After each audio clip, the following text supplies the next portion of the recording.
think I'm live. Hey guys, I'm gonna give it a second. I know I had the wrong time posted. It was like off by a couple of hours. So I'm gonna give it a second for everybody to hop in here. Happy full moon. Hope everybody is doing well.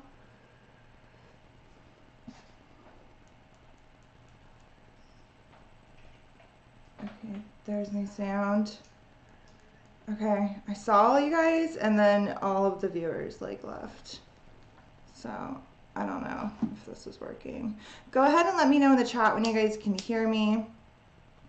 Take a moment to get your natal chart, pen, paper, stuff to write with.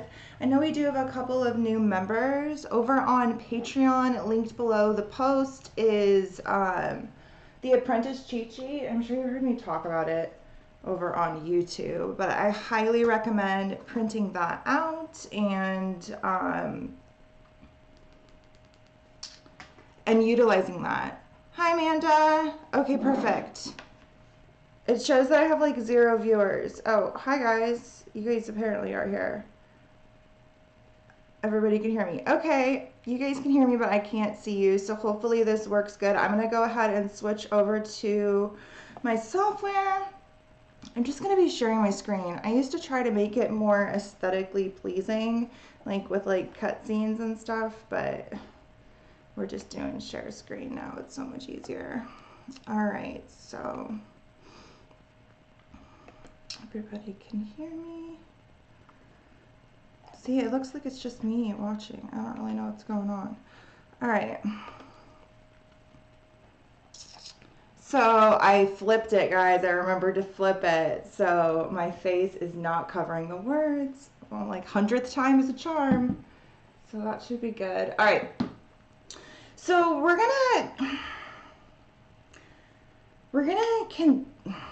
like start at the basics, and then we're gonna expand out farther and farther until we get like an expanded perspective on this moon.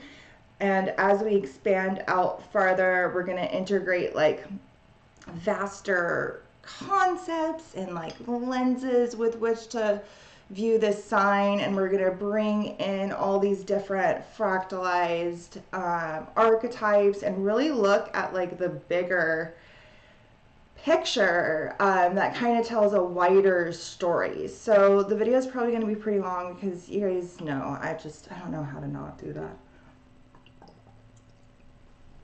And we're going to go like a whole bunch of places, so I'm not really going to cover this now. This is just a synopsis for you and me referencing back.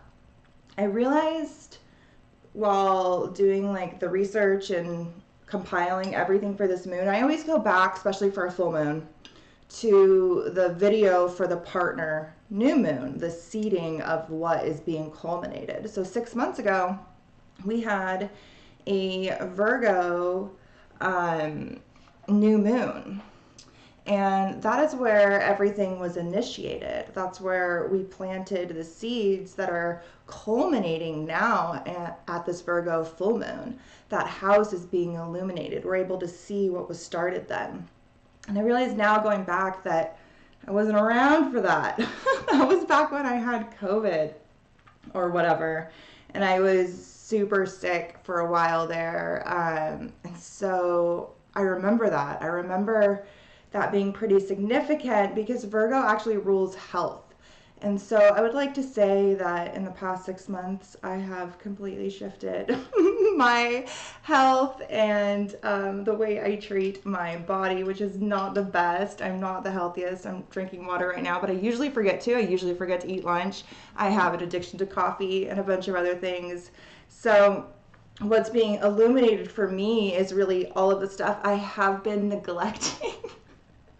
And reminding me of how I was sick 6 months ago. So for you, this is going to be activating another part of your chart. So now is when we're going to look to see where does Virgo fall for you? We're actually going to be looking to see where both the sign of Virgo and the sign of Pisces fall in your chart.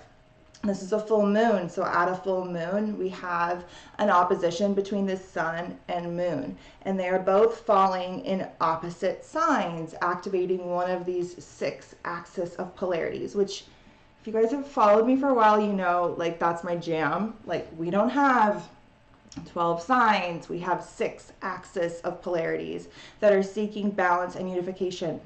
They're halves to the same thing. They're one side of the same essence, and they're ultimately seeking balance in between. And I've talked a lot about this, and we're actually going to expand quite heavily here later when we get over to the PDF on these 6 different axes of polarities. But for now you're going to want to look and see where do these signs fall in your chart. The sign of Virgo is where you are experiencing this illumination, this culmination, this 6-month story coming to a peak, able to be harvested. We're also having a light shine in this house and showing us all the work we still need to do. I am a Virgo rising, so for me it is my first house. I also have my Mars there, and so like I really am feeling this, and I have like tons of planets in mutable signs, in Gemini and Sagittarius particularly, so square this moon. For you, it may be activating a different house. It may be activating your 8th house of transformation, and this is a huge transformative alchemical moon for you.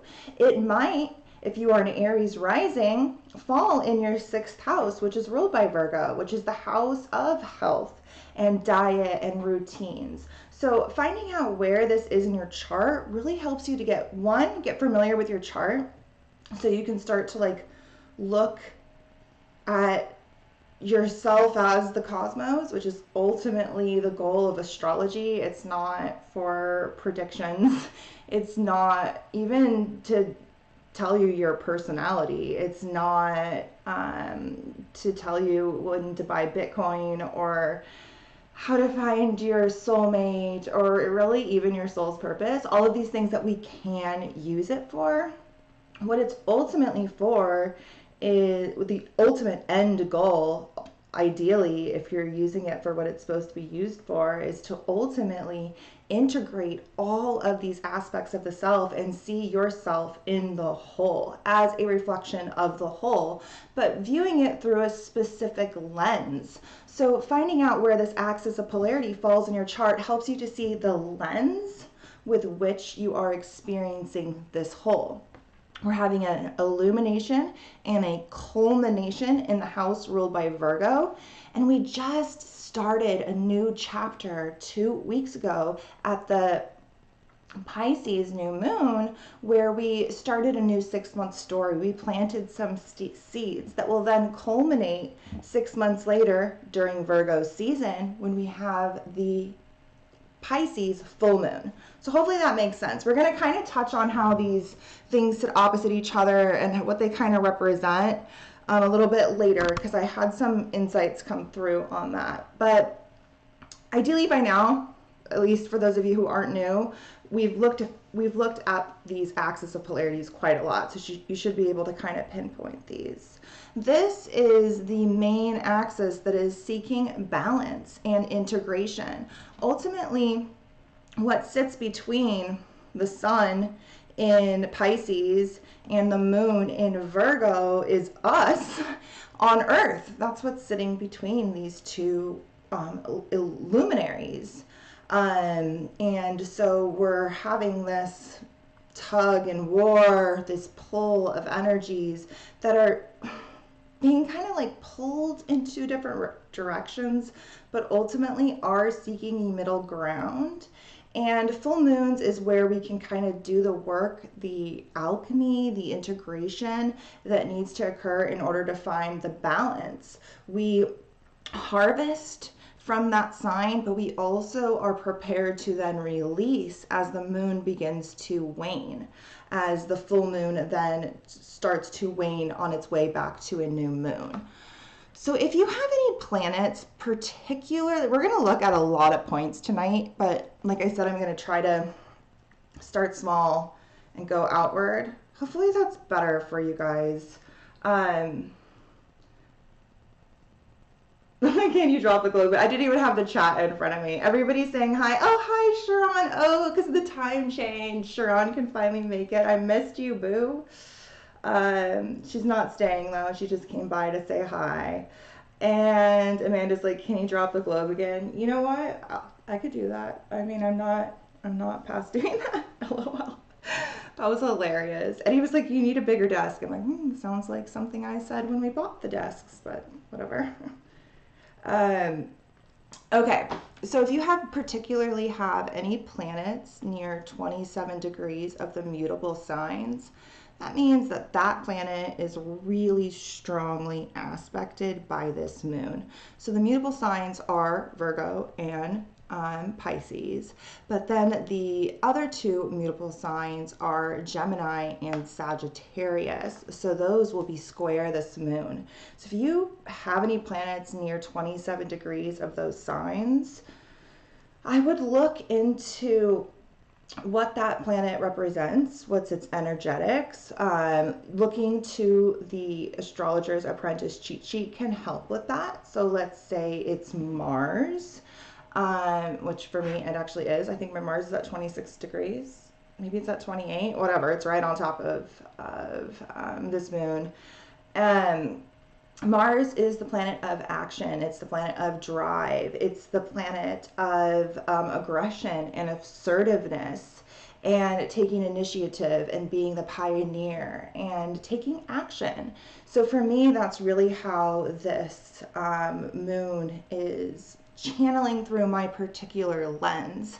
And then to expand out farther, I can look to see what planets are sitting square this moon, what planets are in Gemini and Sagittarius, which I have quite a lot actually, and then in Pisces as well. So looking to see what those are will help you to just kind of understand how this is manifesting for you. Full moons are a time where we're supposed to just kind of be, like we're not really supposed to do too much. New moons are really a time that you can harness to set intentions or manifest or put things into motion.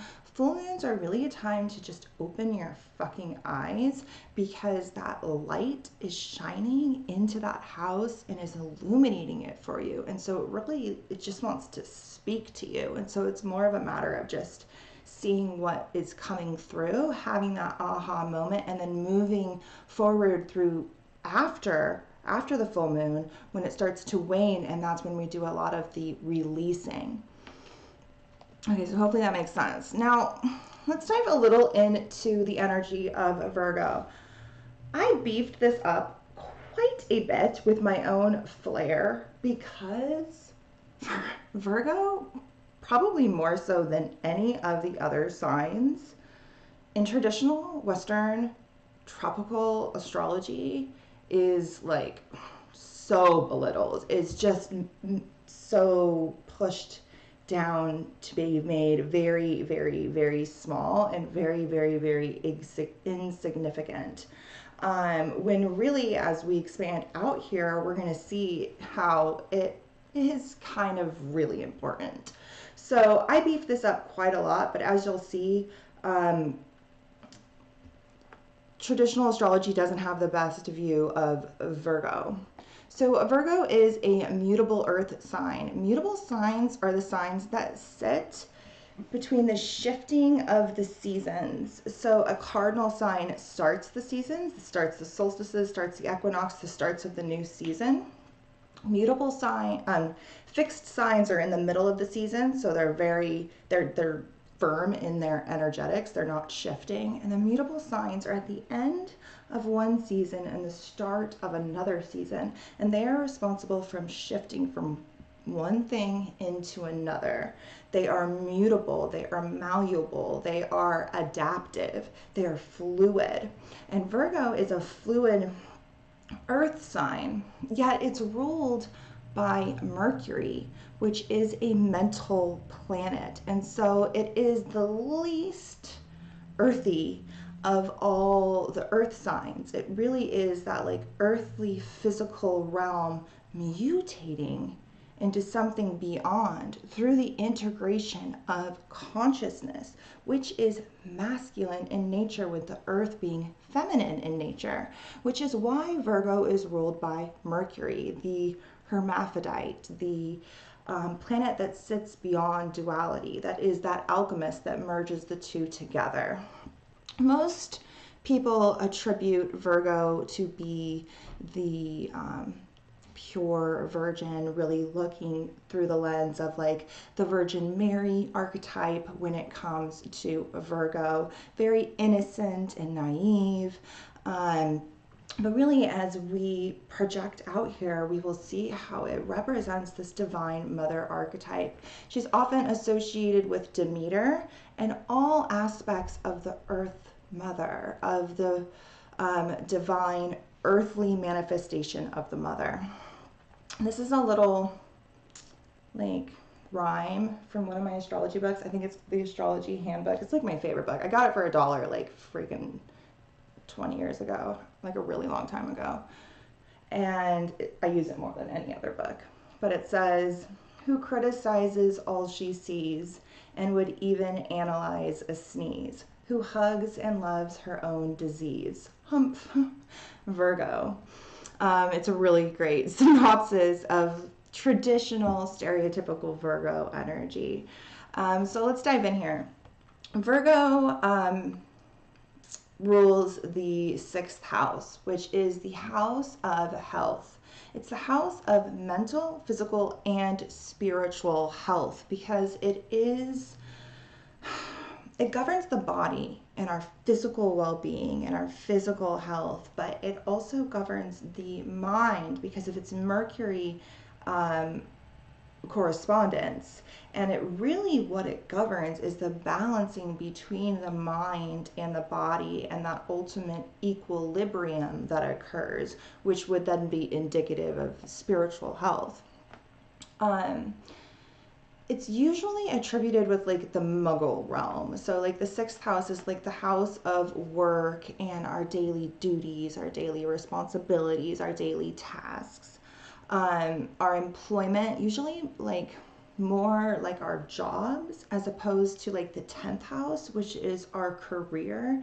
The 6th house is more like all of the jobs that we had to more like kind of get by oftentimes. But it's also the house of service and diet and hygiene. Like I said before, it's the balance where we balance our mind and our body. House of daily routines. These are practical skills, things that we have acquired, self-knowledge that we can use in the practical, real life, earthly realm. It's the house of our general well-being.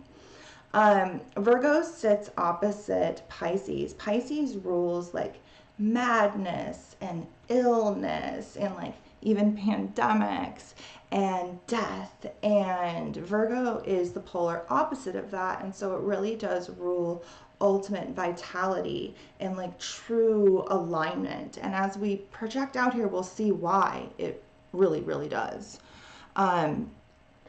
So this is the house, and Virgo is the sign that represents how we treat our bodies and how we view, that's supposed to say view, this earthly realm.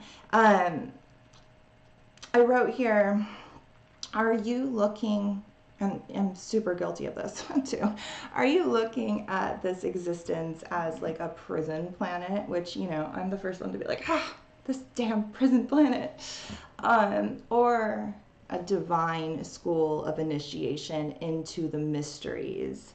You know, I really am extremely intrigued and interested in like Gnostic tradition and like Gnostic mysticism and their mythology, and it speaks very strongly to me, and it's something that I do vibe with for the most part. But one of the things that I I don't agree with is the concept of this realm being just a literal prison and being a total lie and completely fallen, and that the earthly realm is not a reflection of the heavenly realm.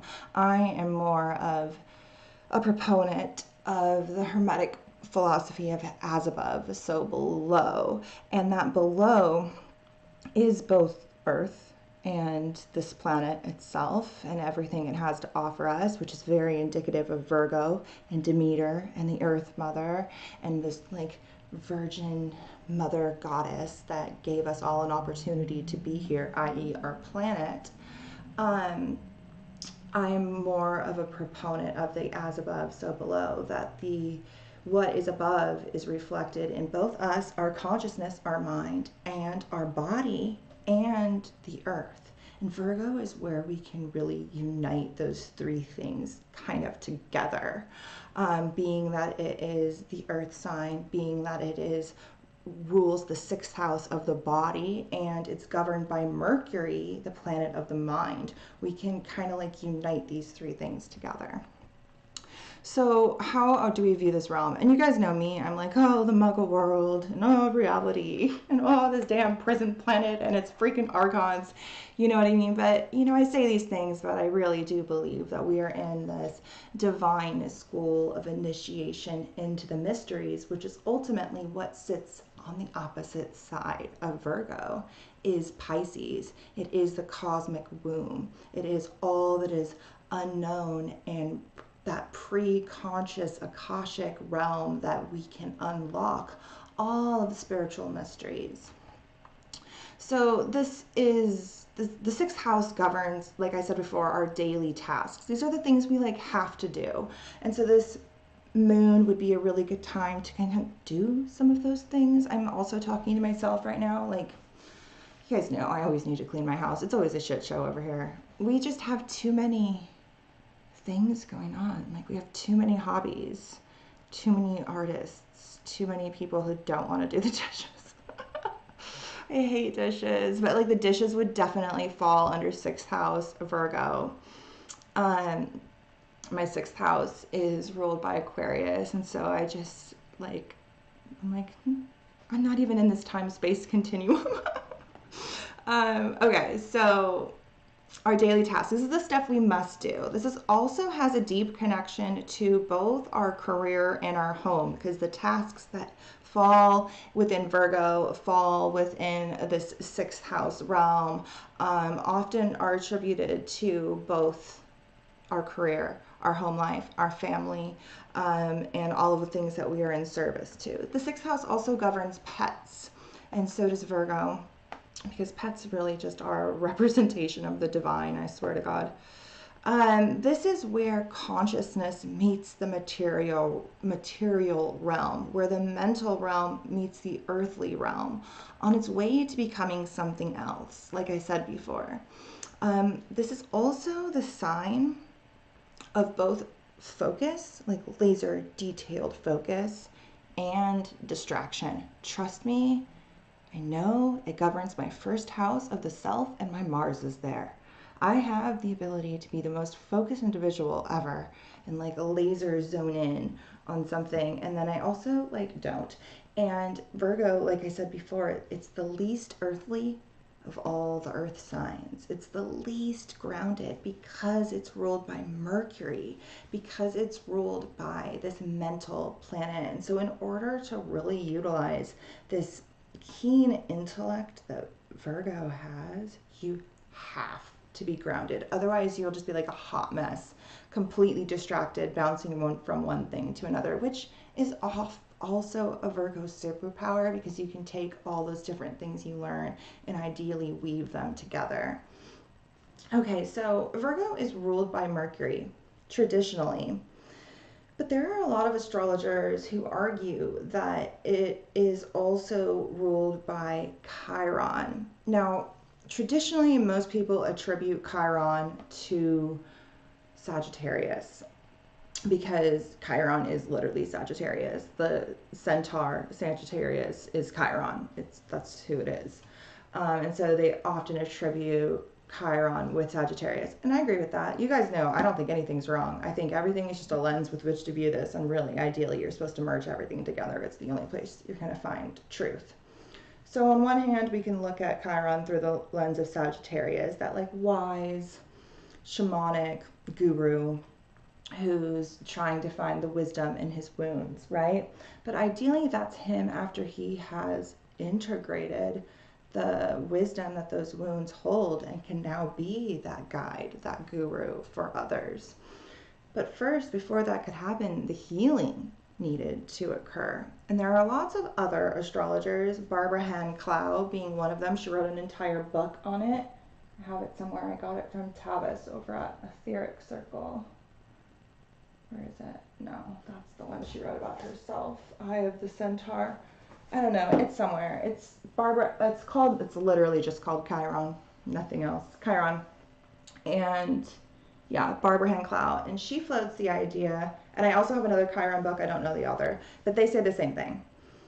She floats the idea that Chiron should govern Virgo because Chiron is about healing and Virgo is where we heal. It is where we become healthy. It is where we do the alchemy that we need in order to become that wise ascended centaur who has integrated its lower half, its animalistic half, and become some sort of shamanic leader or teacher, right? Because ultimately he's teaching others. He's actually training heroes. Not the best heroes, but heroes nonetheless. So this is a little synopsis of both of these planetary rulers and how this energy is really coming through. So Virgo is the messenger. Mercury is the messenger of the gods. He transmits information from the celestial realm to our minds. And in the mythology, he delivers physical messages from the gods to humans or other gods. He can travel all the places. He brings the torch of consciousness. Virgo is also the healer and the alchemist. Mercury is the planet of communication, how we process information. It's also indicative, like I said before, of the torch of consciousness. Oh my gosh, there's so many things mistyped. This is the wound and also its medicine. It's where we heal. Mercury is an intellectual antenna. It's associated with learning and thinking and then integrating the wisdom through that self-obtained knowledge. I'm guessing this probably says yet he, maybe, or yet it, because Mercury is not a he. Yet it can be the trickster who makes us believe the illusion, that which sits beyond, opposite. Pisces governs the illusion, right? We're supposed to be piercing through to see, but that trickster element is a paradox. Like all of the signs of Virgo is also a paradox, and it has that trickster element to it. Mercury is the planet of the rational, analytical mind, but yet it sits beyond duality because it's started to integrate both hemispheres, both the left brain and the right brain. And so it's done some of the work, and so it sits beyond duality, but yet is the messenger within it. Mercury can speak the language of all. Gemini, which is also governed by Mercury, is where we connect the dots, but Virgo is how we utilize the information we collected, how we utilize it in the practical, real world. I wrote here somewhere, like, pretty much, what are you doing with all the shit that you know? Virgo is where we can weave them all together, see the bigger picture, and utilize it. Like, what can I do with this? What can I see now more clearly? And how can I do this from a grounded position of discernment and with my feet anchored on that middle path, that mercurial path in the middle between extremes, with a balance between my mind and my body and the earth and the sky, ultimately. Okay. Hopefully I'm making sense, guys. Okay, in the world, like in mundane astrology, Virgo govern, and so this is the area of a focus. This is the area this light is illuminating. This is what's being shined. This is where we're having a culmination of energy, also a big release, a big purge. The working class, the general service industry, all labor organizations, public institutions, the armed forces, civil service, the police, in addition to areas revolving around public health and hygiene. Some herbs associated with Virgo that you could utilize for any sort of ritual you might be called to do are sage and fennel, but honestly there's so many, and every resource has different herbs, so you know, you're more better off just kind of going with whatever you're intuitively called to use. Some evolved character traits of Virgo energy, things that are really coming to a head right now that we could integrate and utilize and embody, are Virgo is very discerning and discriminating, which is often looked at as bad, but honestly, people need this right now. People really need that discriminating eye that can see through the bullshit. They can be extremely analytical, often too much so, guilty. They are detail oriented, often too much so, often too focused on the details that they actually miss the big picture entirely. The big picture being what sits opposite them, Pisces. That is the big, vast, boundaryless picture. They often miss that. They often miss the magic because they are too focused on the mundane. But sometimes we really need to be able to see those details. And so it's just a matter of finding balance. They're extremely meticulous, oftentimes too much so, and to where it can become obsessive and compulsive. They are clear and precise and service-minded. They want to be useful and organized, but they really do need to be grounded in both the mind and body in order to be practical. Some of the lower or octave manifestations of Virgo are that they can be extremely cynical, hypercritical, obsessive, overly conforming because they want to be of service. They want to do whatever the perceived duty might be. They can be extremely self-conscious and controlling or fussy, can have high levels of anxiety because they are ruled by Mercury. They can tend to overthink and have a lot of fear of the future, and so they do often suppress emotions. And so these are all things that are coming up to a head, that if these are things that manifest within your reality, this moon would be a really great time to try to work on integrating maybe where some of these things stem from.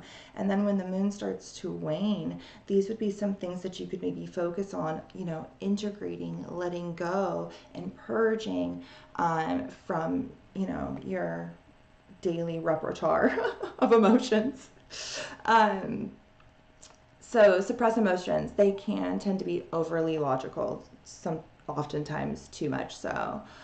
Stubborn, even though they do want to be of service. And the perfectionism is probably their main character, like gift and flaw, because we're going to expand out here and see how Virgo is very plugged into this golden age time that existed in our distant past, and this concept of purity and perfection, right?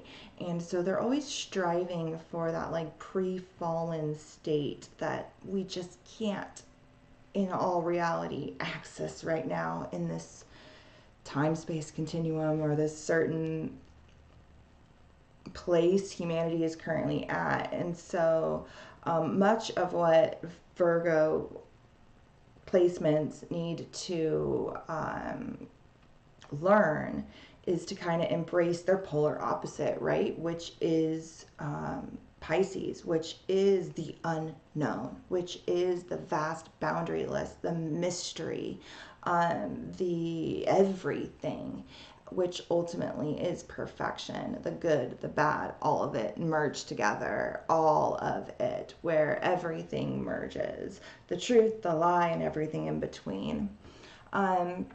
While it is the sign that can see through precisely through the details, pierce through, and oftentimes nothing misses its eye, it can also manifest as confusion because of the overthinking. We talk ourselves into things that aren't even remotely based in reality. And that often manifests through that lack of grounding.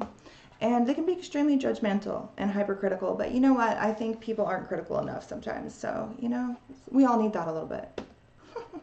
All right, so we are going to dive into some of the basics of what is going on right now in the sky, and then we'll go out. So really,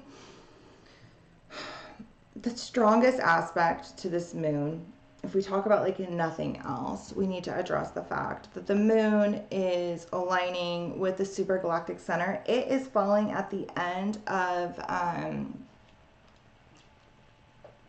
Virgo, while the supergalactic center falls in the beginning of Libra. But ultimately, these are both in the constellation of Virgo. The supergalactic center falls at 2 degrees of Libra in traditional tropical Western astrology. But it's actually the M87, which is the black hole at the center of the Virgo cluster, which is called the Virgo supercluster because it falls actually in the constellation of Virgo. So in sidereal astrology, this is the constellation of Virgo.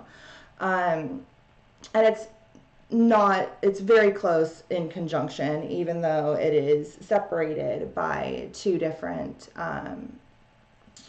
zodiacal signs. This is in my opinion, the strongest aspect here. Most astrologers aren't going to know this because most astrologers don't really even use black holes, which blows my mind. Why? They're so freaking cool. Okay, so those of you who follow me for a while, you know what this is, but I'm going to kind of explain really quick how the sky lays out, right?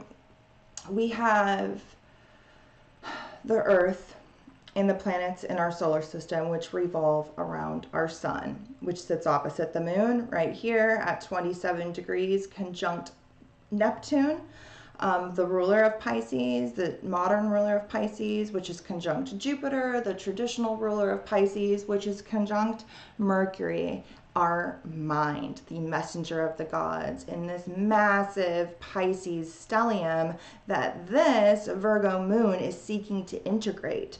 This Virgo moon is reflecting back at us this huge Pisces stellium. You guys have heard me talk.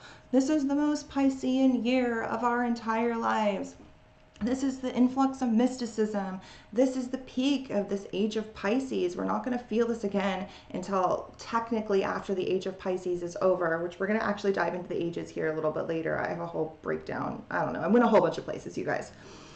So this moon, this Virgo moon, is the peak of this huge Pisces energy that 2022 is all about. This is where we integrate it. This is all really one of the hugest peaks of this whole year. Next month in April, when Jupiter and Jupiter and Neptune conjunct here at 23 degrees, will be another peak of this energy. And then the culmination 6 months later, 6 months from now, for the new moon that we just seeded 2 months ago, will be another peak of this energy. But this is where this polarity is activated with the Earth in the middle, and we're able to integrate this into both our conscious mind. We have both of our mental planets here right now, turn the mystical into the physical ultimately. Like I said here, what did I say? We're like turning I had a whole thing. Oh, turning dreams, visions, inspiration, and prophecy into tangible reality. That's ultimately what Pisces is mirroring back to us. It's all of our collective dreams, all of our collective shadows, all of our collective wounds, all of our collective magic. Prophecy, mysticism is all being like bubbled up from the underworld ultimately. And at a full moon is when the moon shines and reflects the sun's light back at it so it can see. And ultimately, this is what this moon is reflecting back at us. So when we look up at the full moon, we're seeing this light reflecting back at us into our mind and into our body ultimately, in order for us to integrate all that is intangible into physicality, which is ruled by Virgo. So we have the planets in our solar system revolving around the sun. That's right, I was explaining how the space is laid out. Then we have the sun and all of the other fixed stars in the Milky Way galaxy. They all rotate around the galactic center, which actually falls here at 27 degrees, square this moon. We'll get there in a second. And conjunct Atlantis. We then have the Milky Way galaxy, the Andromeda galaxy, and several other galaxies, hundreds of other galaxies, all rotating around this central core, which is the supergalactic center, the center point of our Virgo supercluster, M87.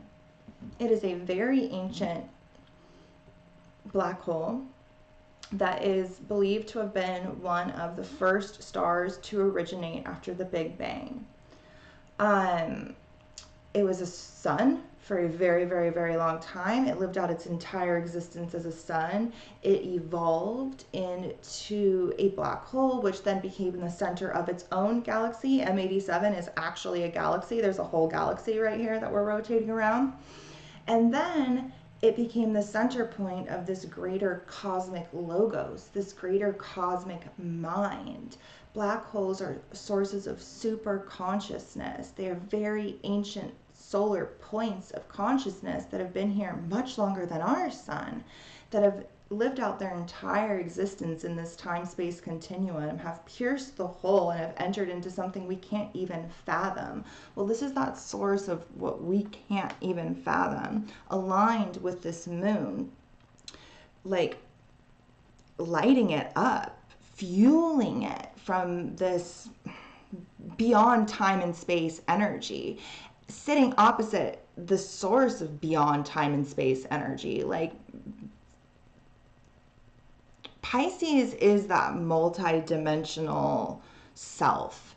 It is the place where we can tap into anything that sits beyond our like muggle minds. It is the unseen. It is the mystery. It is the whole. It is that like cosmic source.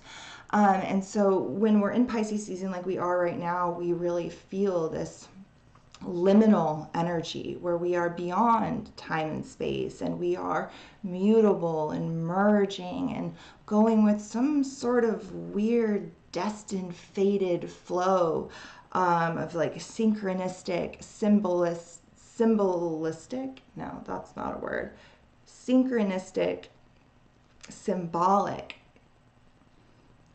deeply rooted in fantasy yet truth at the same time energy. And now we're feeling it even more because we have this galactic source fueling this as well. And so this moon is really asking us to integrate such vast energy into physicality, and Virgo is literally the only one who can do it. The other earth signs like Taurus is too rigid. It's too fixed. It's fixed in the middle of the seasons. It can't do it. It can't do the integration. It is not the alchemist. It's not ruled by Mercury. It's ruled by Venus. Venus kind of just wants to be luxurious and relax in that sign. But Virgo is where we integrate, where we are mutable and malleable. The other earth sign is Capricorn. That's the top of the mountain. We've already ideally done a lot of the work by the time we've gotten there, if we're able to embody our own authority and not give it up to an outside authority in Capricorn. If we're able to climb the initiatory mountain rather than be at the bottom of some sort of like hierarchy, if we're able to embody our own sense of authority or really give it up to an outside entity, whether that be government, father, boss, a lot of things are done in Capricorn. But the work that helps us embody that ascended self in Capricorn at the top of our mountain is done by the alchemist. It's done by Virgo, and this is when we ideally do it.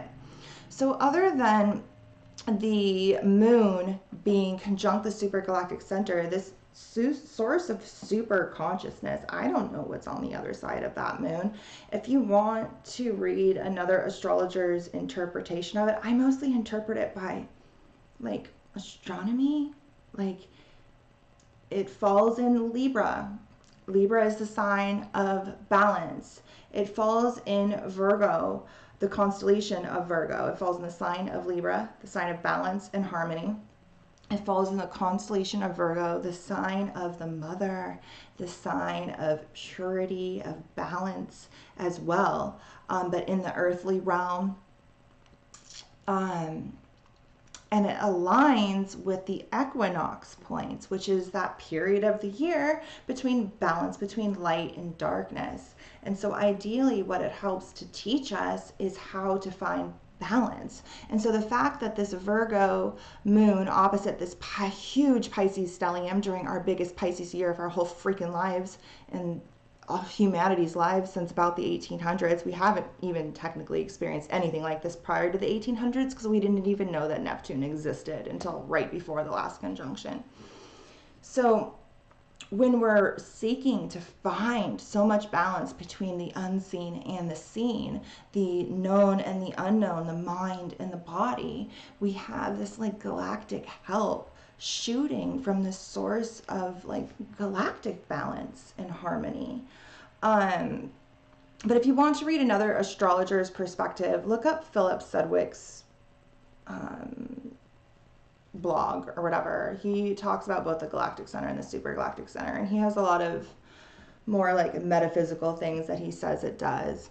But it definitely has this like thirst, this insatiable hunger for union and harmony, but also knowledge. It's in Libra, it's in a mind sign, and so it is wanting to learn, but it ultimately gobbles things up in order to then project them out from its center. It like shoots it back out into space, and that shit creates new stars and planets and stuff.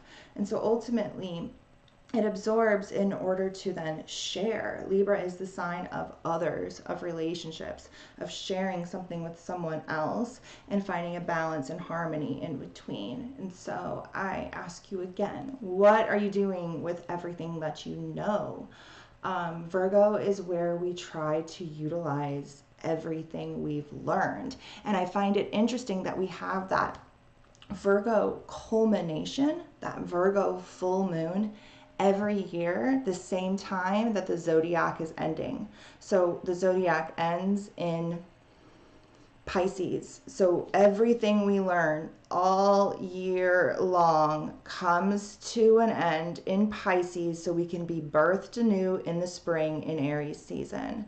And every year in Pisces season, we have a Virgo full moon, which is an illumination and a culmination of everything you know, asking you to utilize this some way in your physical reality.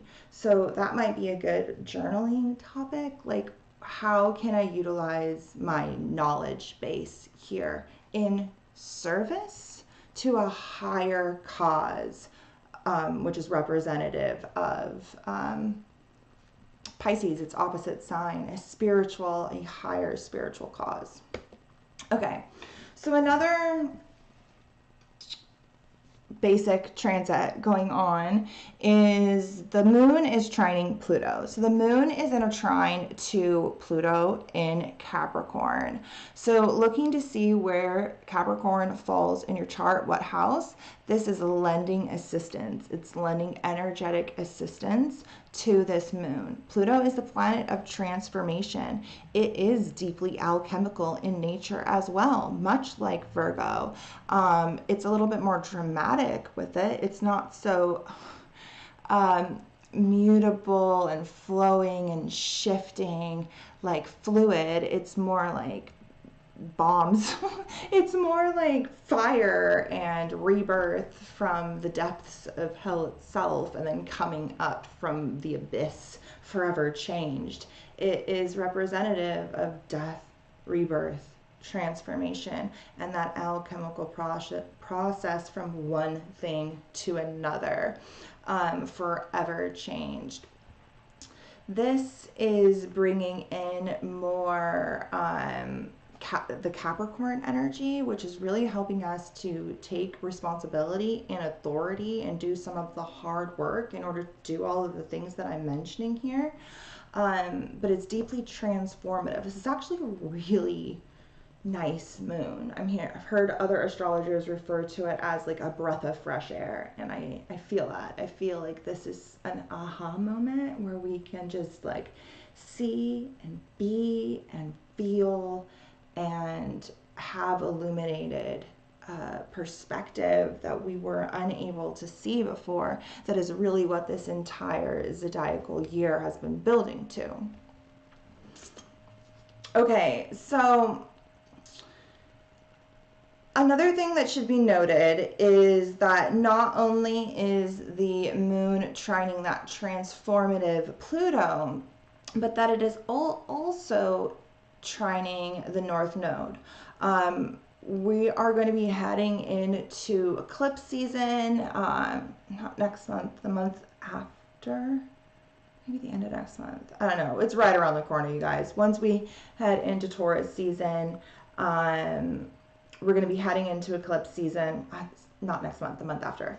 And this is our collective North Node. This is that pathless path where we are all being pushed right now in ways that we can't even imagine to go in a direction that is fated and destined, but we weren't even really aware of before. And this is starting to unfold for us here. And so we have assistance coming from this fated future path that we're in the beginning stages of putting our feet upon, coming in to work with this moon, to work with what's being illuminated, to help you see why it is you're doing all this healing and integrating and understanding and reconfiguring and questioning and discerning. What is this all about? What is this for? Well, it's in a service, it's working in tandem in a harmonious way with this deep transformation taking place, both collectively. This is right on top of America's Pluto. This is the Pluto return everybody's talking about here. We're really feeling that multiple times over the next couple of years as we have retrogrades take place. This is not just a one-day event. We're in the midst of this right now, and we're also feeling this on a personal scale. And then this new 18-month eclipse story that's unfolding for all of us in the houses that are ruled by Taurus and Scorpio in our chart. And so this is lending assistance. So another thing, another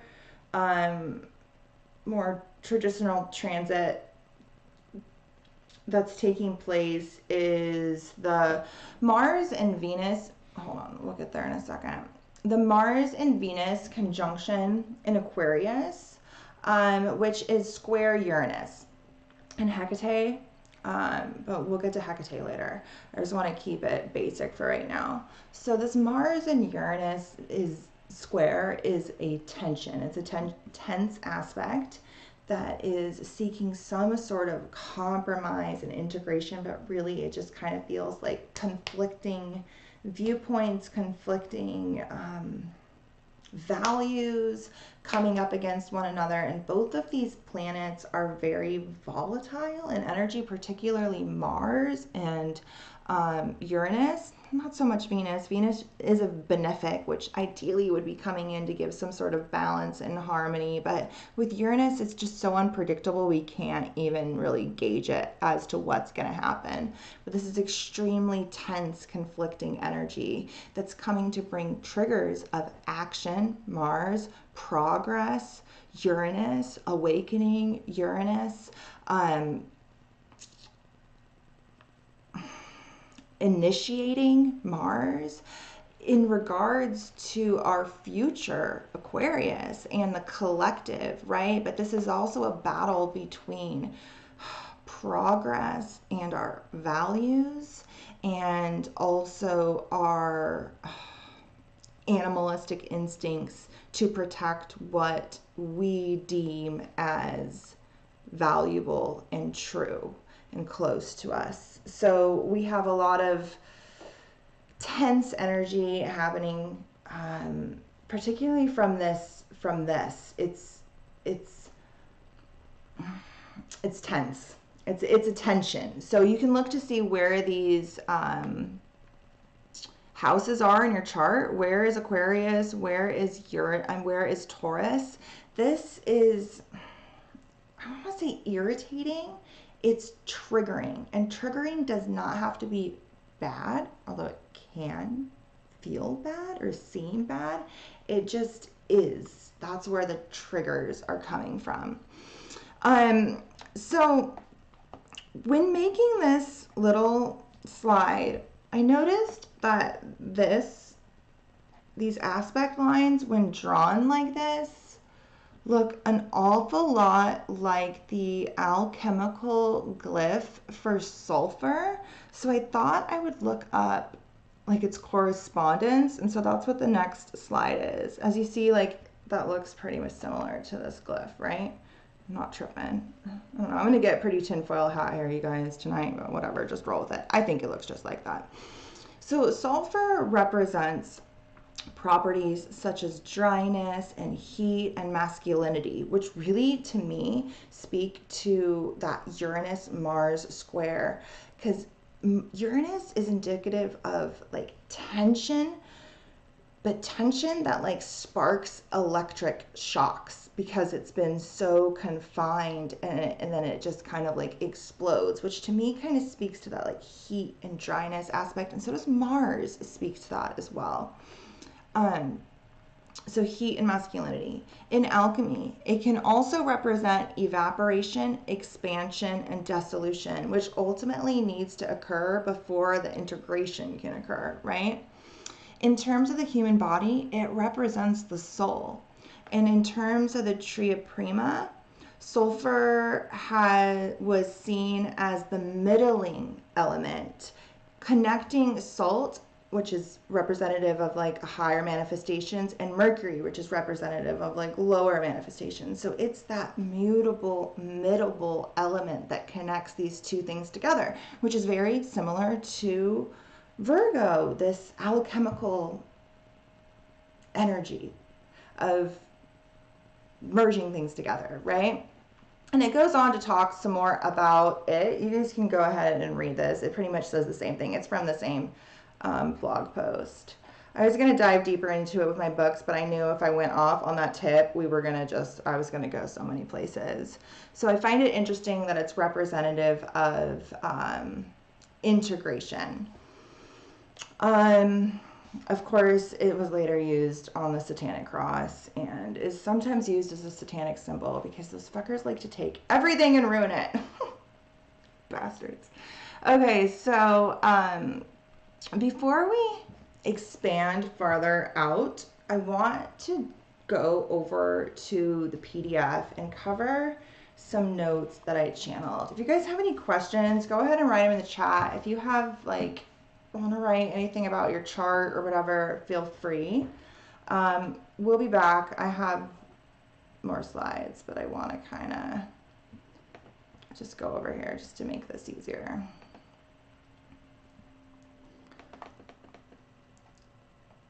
Okay, so up at the top of the PDF, which I'm going to link after this video, I have a link to Joseph Campbell's Power of Myth interview with PBS. You guys know I freaking love that man. By the way, I found out, I don't know if I told you guys this, but okay, let me just show you this. So my sun and my south node fall right here on the super galactic center, and because he's an Aries, he's born like right by the equinox. His birthday is like right opposite mine. His sun and a whole little stellium of like Jupiter and Mercury and a whole bunch of things all fall right here opposite the super galactic center. I was like, oh, that's why I love you. You speak my language. Big fan of that man. Anyway, this would be a really great thing to watch to kind of like enmesh yourself in the current archetypes, which is kind of what I have been doing lately. I haven't really been trying to manifest too much with moons or lunations, too much here and there. More like ritualistic ways in order to align with the energy and find a semblance of balance within extremes is more what I've been leaning into. And also like immersing myself in the current archetypal players. And so this would be a good one to watch, this interview. It's a YouTube video. It's hard to find links to it, but that's a direct link. These are my notes from the thumbnail. I'm just going to really quick cover these to see if I said all the things I wanted to say. We're going to touch more on this as we go, but we talked about how Pisces sits opposite Virgo. I have a lot of channel notes on this that we're going to get to here in a second, but a realization that I have come to is that we all know, this isn't a far-fetched, that Pisces is the end of the zodiac. It represents the merging of everything back together, this vast Akashic cosmic sea of fucking everything, right? That then births Aries. That spark of life is birthed from Pisces. Pisces represents the primordial goddess. It's watery, feminine in nature. It represents that primordial goddess that births it all and is it all, right? Well, that sits opposite Virgo, which means that Virgo and our mind and our body are a reflection of this primordial goddess. It is the mirror image. It is the same. It is the reflection of the whole. And it is also where we turn our dreams, our visions, our inspiration, and our prophecy into tangible reality. It's where we can be the alchemist. Like I said before, it is aligned with the supergalactic center.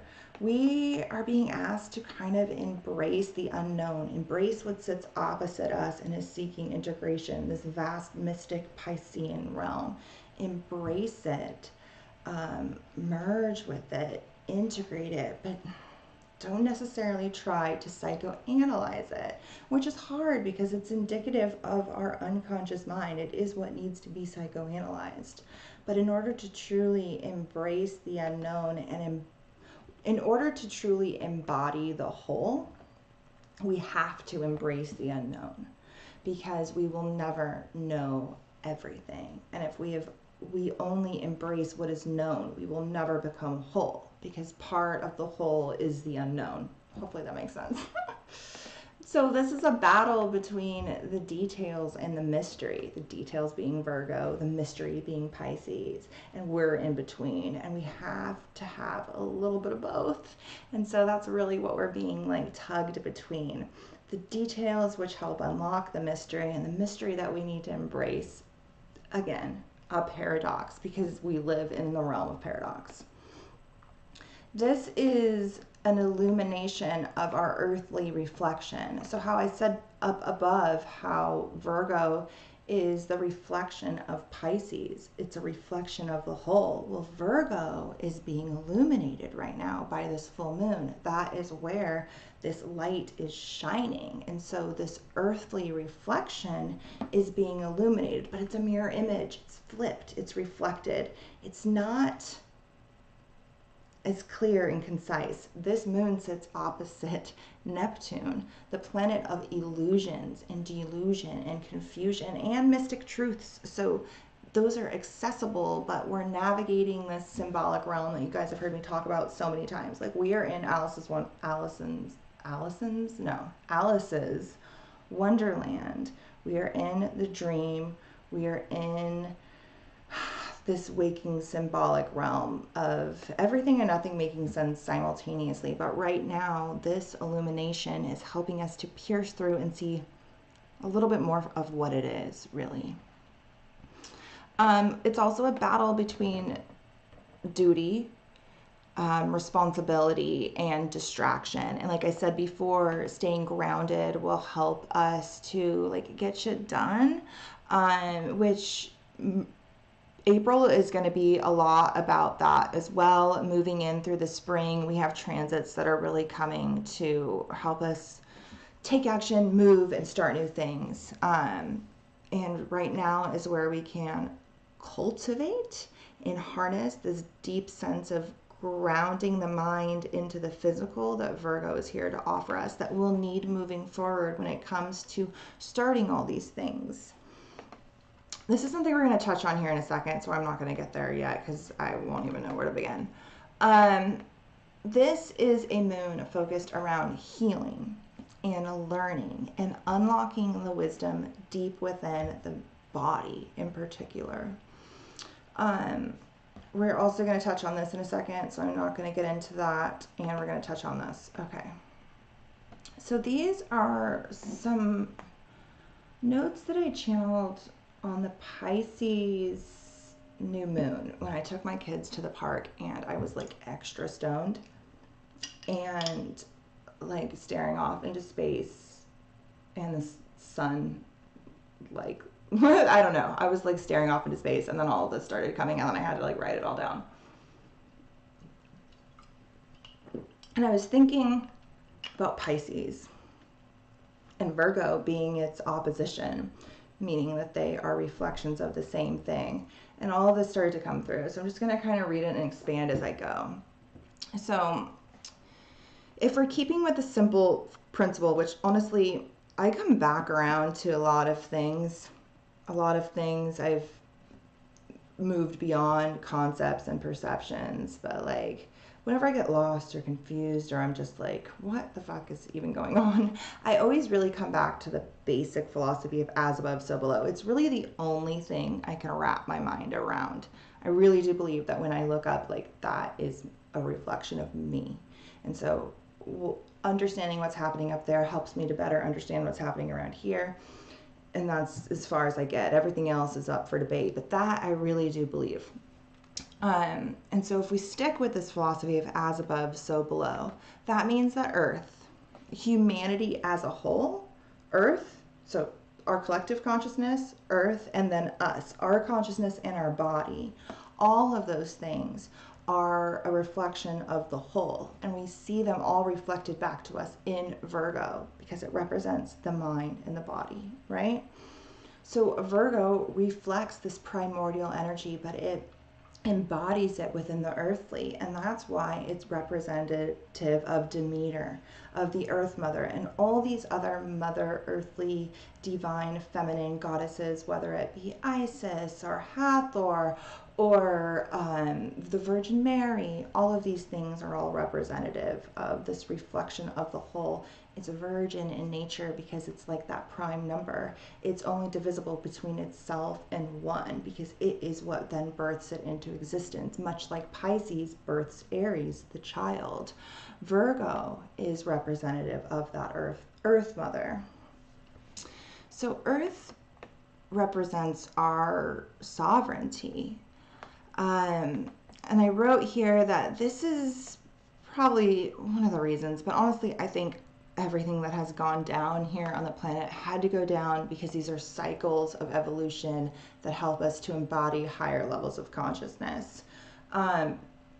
But the cutting us off from the earth religions in favor of anything celestial gave our power away and gave it to an outside archonic source, usually the sun, because the solar cults are the ones that reigned supreme. But it could have been like Zeus is Jupiter, you know what I mean? Saturn is Kronos. Like, these are also other outside entities. When it was just us, our body, and the earth, we were more sovereign in ourselves. We didn't give our authority away as much to outside sources. And this is something that we can obtain again in Virgo. Killing the earth goddess killed our last tangible connection to the goddess. Now the only connections we really have are remembering this earth goddess and connecting with her once more, but also this more etheric, like Holy Ghost concept of the more intangible goddess when we cut off our connection to the earth goddess. So planet Earth is balanced.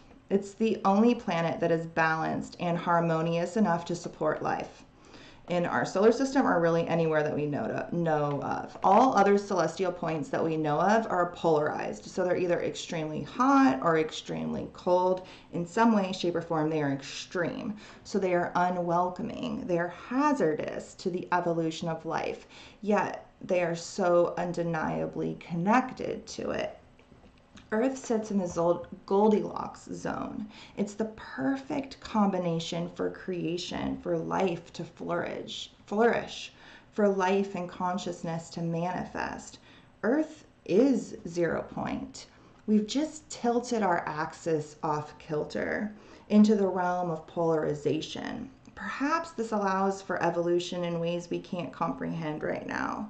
Perhaps this imbalance is part of the plan. We're going to talk about this tilt here in a second. Perhaps each time we find our center again, we pass some sort of cosmic initiation. Perhaps we are being tested, and this tilt is necessary to the quest. Perhaps each time we balance our mind and our body, purity returns. A virgin birth of source is released within our consciousness, both our mind and our body. Virgo is the earth mother, which reflects Pisces, the primordial mother. Therefore, it reflects the purity of the zodiac. It too expresses the whole. As above, Pisces equals so below, Virgo, in our minds and our bodies, in the earth. Virgo is our body. It's the earth. It's service. It's that which is, it's service, which is what this whole thing is about. It's the mind and the body as one, and it's ruled by Mercury, the alchemist, which is a mental planet that sits beyond duality, yet manifests within physicality, and is, while in Virgo, is sitting within a feminine earth element sign, which is mutable and shifting between worlds. It is that portal between one and another, much like the Virgin Mother, the Divine Mother, the Earth Mother, or any sort of mother is that portal between the one realm of existence and another. It is the womb, right? So perhaps Virgo, which is that virgin, maiden, divine mother, is the cord of Pisces. So if you guys remember, I talk about how Pisces is the two fish, right? Those Pisces, even though it is representative of the whole and the merging of the whole, it is still dualistic in nature. It has the two fish, a white fish, a black fish, a dark fish, a light fish, a feminine fish, a masculine fish, whatever, however you want to look at it. It has the two fishes that are polarized extremes in and of themselves. And then it has that golden cord in between, which is representative of the zodiac that merges these two things together. And so I floated here, what if Virgo is the cord? What if these polarized extremes cannot be integrated without this reflection that the earth offers us? So perhaps Virgo, the Virgin Maiden Divine Mother, is the cord of Pisces. It is that golden cord that connects the two. It's the expression of the whole here in physicality, in our guide on the path of the center. It is ruled by Mercury, the merging of polarities. Yes, it's innately feminine, like the primordial goddess herself, which can birth masculinity, birth light, right? But is the void. It's also said that Chiron governs Virgo in the 6th house, so it's associated with purity, wounds, wisdom, and our path back home. And I wrote here, life equals wounds. You can't live through life without pain. Learning equals wounds. Wounds help us to learn and understand. And so evolution equals wounds, all of which eventually lead us back to the intangible one. Virgo, this physical realm, ultimately is mirroring back to us the intangible, that which we cannot see or understand. But if we pay attention to what we can see it reflected back to us, in theory. Okay, hopefully you guys are picking up what I'm throwing down. I'm going a whole bunch of places. Okay, so we talk a lot about these axes of polarities. And I, again, was stoned. This was actually after I started making a flower essence, but with a cannabis plant.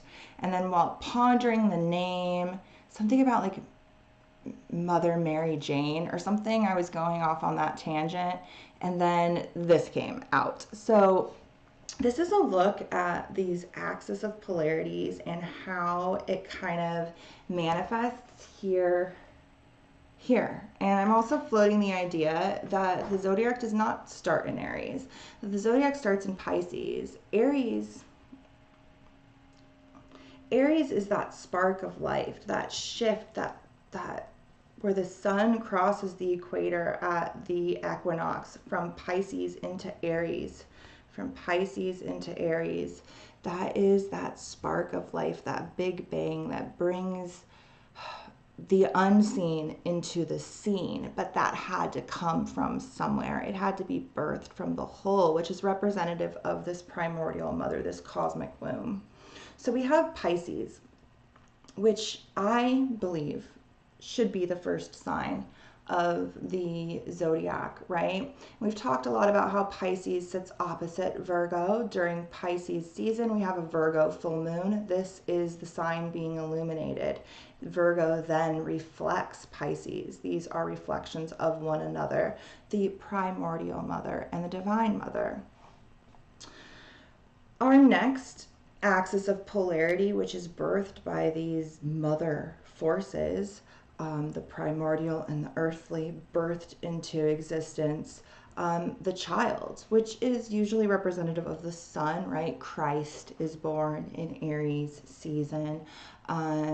This is the source of our baby consciousness, our little identity, the spark of life that is our persona. We are all a child of the cosmos, right? We are all a child of Earth.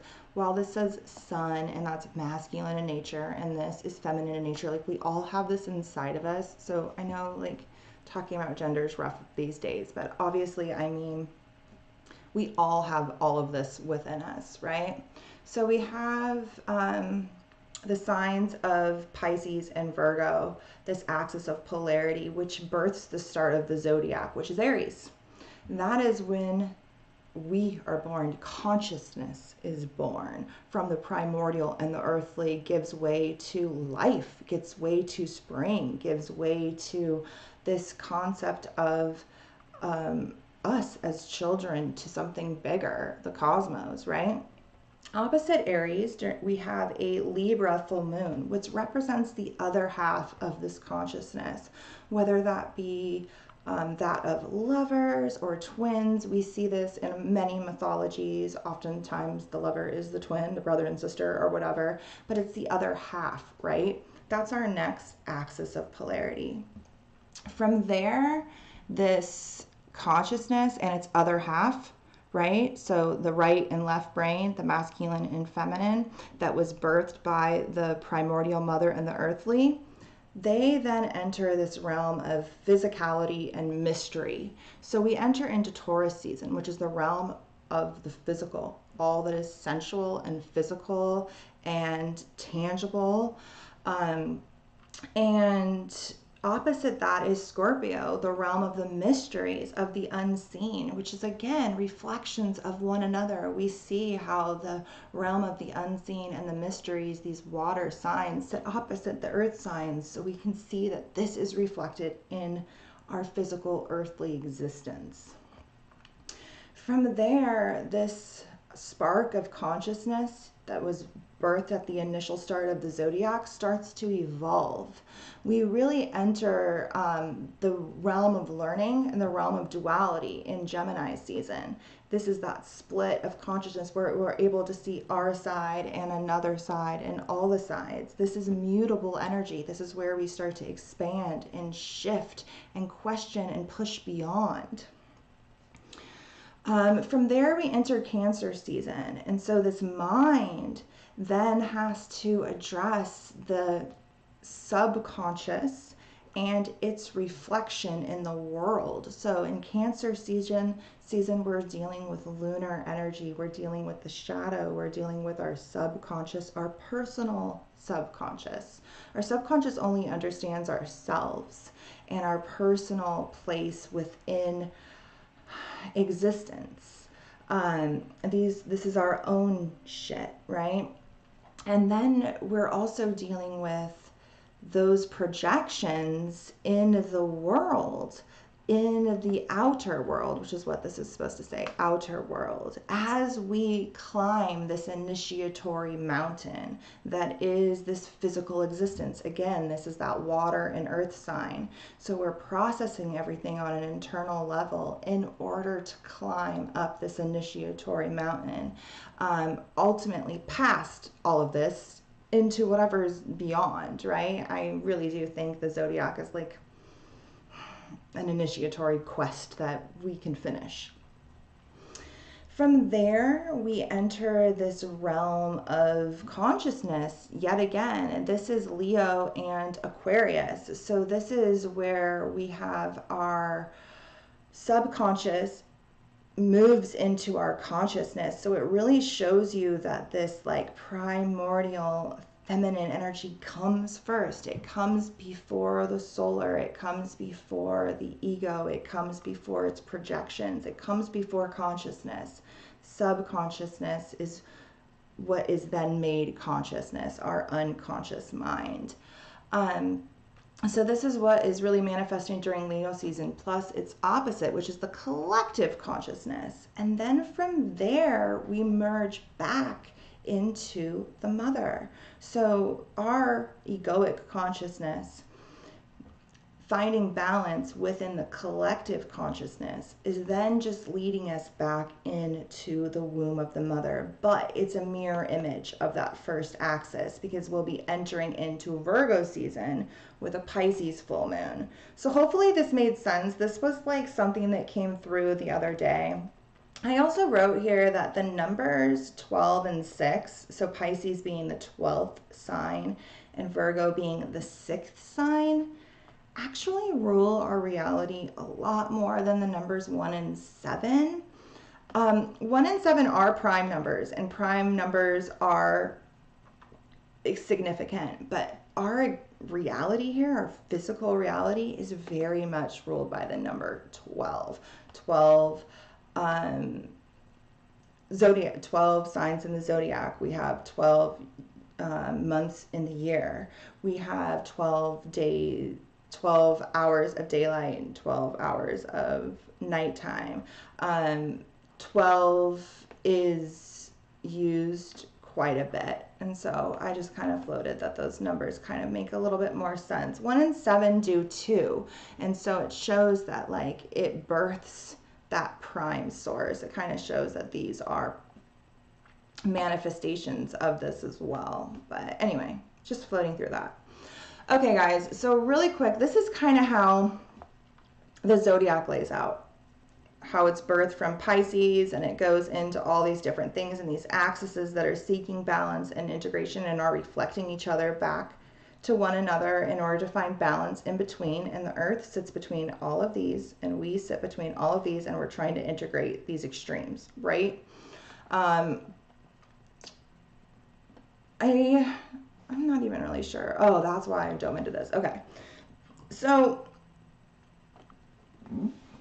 when you guys die, I've done this a bunch of times. I have some videos on this that I think I should link, maybe that might help explain this a little bit more.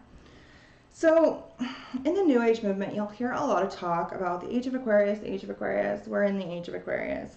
We are not in the age of Aquarius. But the thing is, it's really hard to kind of tell when ages start and end. And there's kind of a lot of debate up for it. And so you may Google this and find completely different dates. Oh, that needs another 0. Whatever. You may Google this and find completely different dates. And I'm not saying that those are wrong and these are right, or that those are right and these are wrong. I'm saying that any decent astrologer will tell you that it's up for debate and it's kind of tentative. These ages, we know they exist. We can track them for the most part, but a definitive, the age of Aquarius starts on this day, is not something you can really track.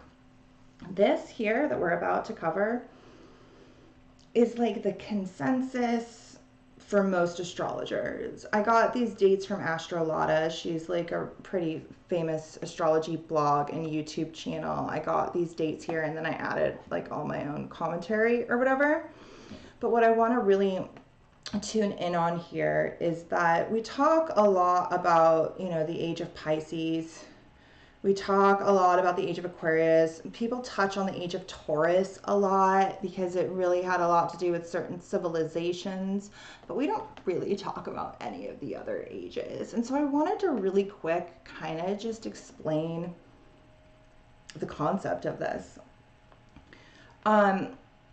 The counting of the ages is a 26,000 year cycle of the shifting of the poles, of the pole star, of the, both my globes are over there, of the wobble of the earth on its axis, which mainstream astronomy will tell you this wobble of the earth's axis is caused by the gravitational pull of the sun and the moon together pulling the earth like this. I don't believe that. I think that if anything, it's caused by the sun and the galactic center. But I don't even believe that. I think that we were shifted off kilter from a cataclysm, which is what most esoteric traditions believe, and is what we're going to dive into here. When you look at the ages, most people who track the ages, they go back to the Golden Age, which was a pretty much reflection of where we are now. So on that 26,000 year calendar, we have turned halfway from the Golden Age. So we are a reflection, a polar reflection of the Golden Age. And so we are like the polar opposite of it right now, according to this tradition. And the Golden Age is believed to have been about 13,000 to 10,500 BC. And this actually fell in the age of Virgo. So this was when the constellation of Virgo fell where Aries is now. It fell at the equinox. So Virgo was the sign at the spring equinox. And this was when it was believed that we had the Golden Age. And this was when it was believed that we had a straight pole and a permanent equinox, a period of permanent balance. Around 10,500 BC, is believed by many people, Graham Hancock, Randall Carlson, anybody who really tracks cataclysmic events or studies Atlantis or the Younger Dryas period or impact collisions or any sort of cataclysmic event. Most people agree that we had a huge cataclysm that occurred in 10,500 BC. When we had actually a huge meteor come from the area of the sky around Taurus hit us. And it's believed to have been when the fall of Atlantis was, when the flood happened, and the pole shift. That date of 10,500 BC aligns with all of that. And this was the end of the age of Virgo. We've talked about the goddess Astrea before, which is a reflection of the goddess of heaven, associated with the stars and the heavenly realm, but is often associated with Virgo. And in the mythology, it was the last deity of mythology, Greek mythology, to like leave the humans after like the fall. Like when we started falling really deep into consciousness, Virgo was the last one to leave, known as Astrea. And at the end of the golden age and the beginning of not the golden age. And so I find it interesting that the age of Virgo is associated with this time period of the golden age and the shift from purity into other things, and is indicative of the flood and the pole shift at the end of the age of Virgo. From there, we moved into the age of Leo from about 10,500 BC after the fall, after the flood of Atlantis. This is when it was believed that Atlantis flooded. And onward to 8,000 BC, this is when we started to fall into consciousness. We went from this pure, balanced, alchemical virgin state of eternal equinox and purity and oneness and virginality, if that's a word, to being thrown off kilter into this great year, this 26,000 year calendar of ups and downs and shifts and growths in consciousness. And the age of Leo is when we started to fall into that state of consciousness and started to develop our egoic consciousness. From there, we entered the age of Aries, which is the age of the mother goddess. Although I would argue that it stems later, but you know, this is how the ages fall. We move into the age of Gemini from about 6,500 BC to about 4,300 BC, and this is when we start to see the split between like Eastern culture and Western culture and solar cults and lunar cults and the my ideology versus your ideology. But also we started to see the sharing of information and the expansion of learning and integrating other concepts from other cultures as well. From there, we moved into the age of Taurus, which is an age people are familiar with because it is when we started to structure our civilizations, and different civilizations rose into power around this time, often connected strongly to the bull. From there, we then moved into the age of Aries, which is from about 2200 AD to about 1 AD, the birth of Jesus. And this is, which the age of Aries, birthing into the age of Pisces, that point right here at 1 AD is the same point now that is our equinox, where we are birthed at the equinox. But this was the age of war and aggression and expansion of territories and all of these civilizations and all of the split that occurred and all of these different developings of consciousness all started to just fight each other and kill each other over all of the stuff that developed that later, ideally, we will integrate, but first needed to develop. From Aries, we then moved into the age of Pisces, which is where we are now. It started around 1 AD, arguably the birth of Jesus, and it will continue on, most people agree, to roughly around 2100 AD. So we're a little less than 100 years away from the start of what is called the age of Aquarius. And this age of Pisces is this merging with the whole. It's where we integrate all of this stuff that has split off and battled each other. It's where we can merge it all together and have a spiritual awakening. This is the realm of magic, both good and bad. And so we're seeing this really culminate right now through secret societies, the dark occult, and also this rise in personal mysticism. We are living in an illusion, though, but the wizard knows that and can navigate it. And this is the time of the awakening of the wizard. Jesus was the OG wizard himself. Well, not the OG, there are wizards that came before him, but bro was a wizard. The age of Pisces is also representative of all of our shadow and all that is unconscious and needs to be integrated in order to unlock these gifts. And then from there, we move into the apocalypse, the revealing of all that is unconscious and hidden. And ultimately, that which is revealed is illuminated during the Virgo full moons that fall within here, because that is where all the Pisces light is shined back to us on the lunar surface in order for us to truly see and integrate. This is where we're having our illuminations. And so every Virgo full moon is when we can integrate all that Pisces season is about. It's where we can pierce the veil, pull it back, and see what it is, which is ultimately what the apocalypse means. It means the revealing of what is hidden, right?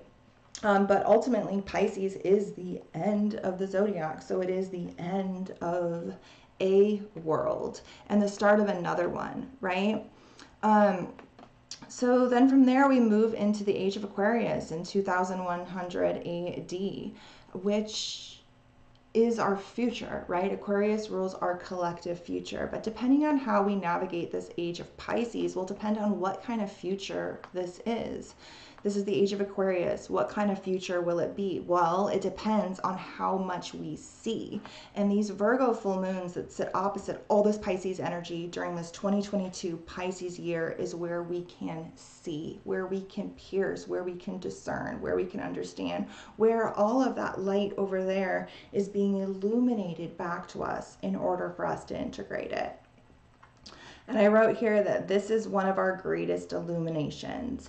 Yet we are viewing this truth through a reflection. So it's like looking in the mirror, like you're looking at yourself, but it's flipped. It's not entirely accurate. And so it's just a matter of knowing that and understanding that. Okay, so we're going to dive back into the chart. These are just all of the insights that came to me over the last couple of weeks, and I wanted to kind of break this down to you. Virgo starts this golden age. When we are connected to Virgo energy, the purity of Virgo energy, we can remember this period of perfection and balance and harmony and oneness and service to a higher cause. But this we can't obtain right now. What we're doing is integrating its opposition. We are integrating its mirror image. We are in Pisces season. We are at the opposite of the golden age. We are in the, I don't know what's opposite gold. I don't know. It's not the dark ages, but it's a, you know, people call it like a Kali Yuga, but we're in its opposition. We're in its inverted state, and we have a lot of people trying to recreate this sense of immortality and perfection through mirrors of it, which ultimately represents like technology. Well, ultimately, we always try to our minds are always going to try to recreate magic through tech. That's just kind of how we are. Okay, so we're going to dive back into some of these slides, and we're going to like project out a little farther. Hopefully you guys are picking up what I'm throwing down. Okay, I just have some more notes on this. I think I said it all though. Yeah. Okay. So we're going to start to integrate different archetypes, and we're going to start to look at the harmony and the like greater archetypal lens. Okay. So we talked at first about the moon opposite the sun in Virgo and Pisces, right? We talked about how this is seeking integration. Well, we have some other players involved here. We actually have this grand mutable cross, which is ultimately helping us to, I like literally wrote specific notes about this. It's ultimately helping us to shift and find compromise when it comes to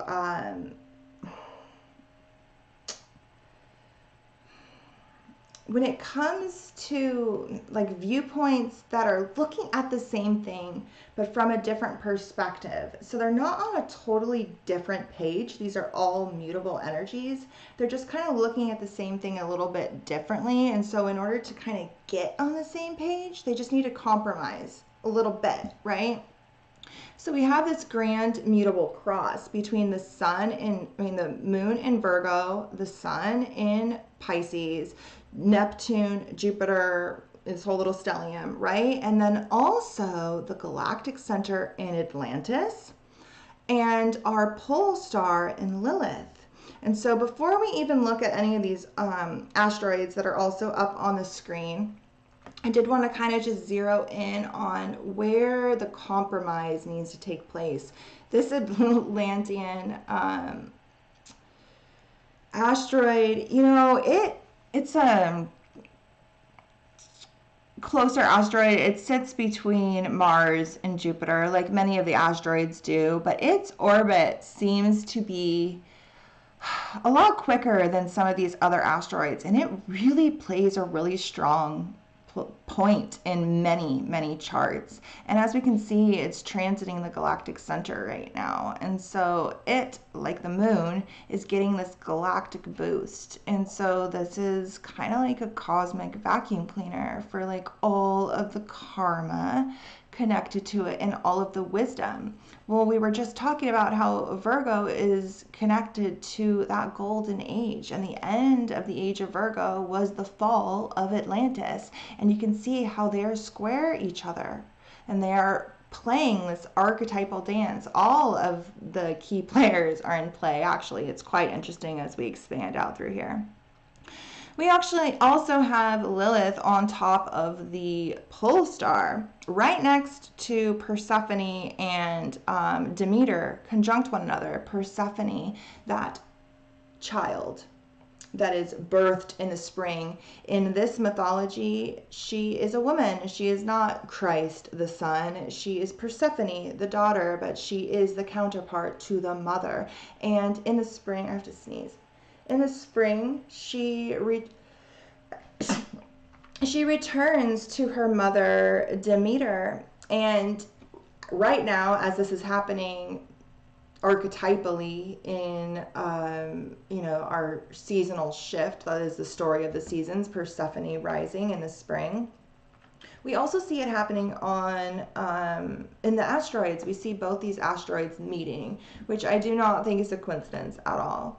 So we also have Lilith square this moon, conjunct the pole star, our guiding light. And so it's really asking us, Lilith is the repressed feminine.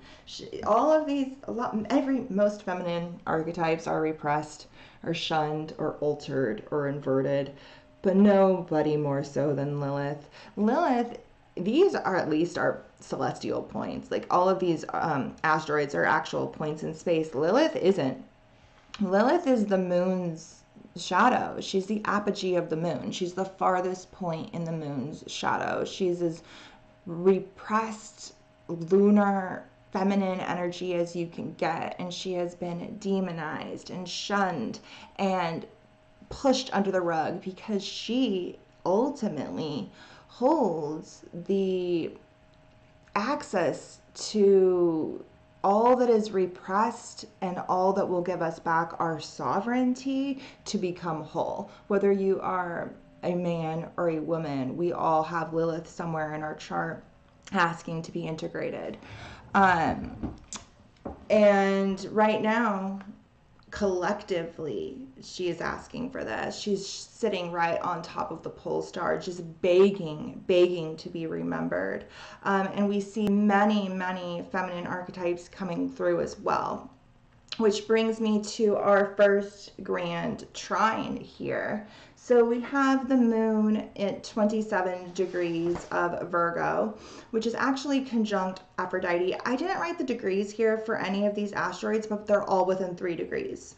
And they all can be looked up very easily on Google. If you want to find them in your chart, you can just write asteroid, Aphrodite, number, and then you can find the number and you can put it on astro.com if you want to find any of these in your chart. But as we project out here, you'll see how many feminine archetypes or fractals of this original feminine source are all lending assistance to this moon and are all seeking to kind of help us balance it. It's just looking at her from this fractalized perspective, kind of like a kaleidoscope. That's what I'm saying. Like we're looking at the primordial feminine through the lens of a kaleidoscope in like all of her manifestations, and we see them all coming out here. So we have Aphrodite, which is ultimately the goddess of love. Now, she is one of the feminine Greek deities who is birthed from a man.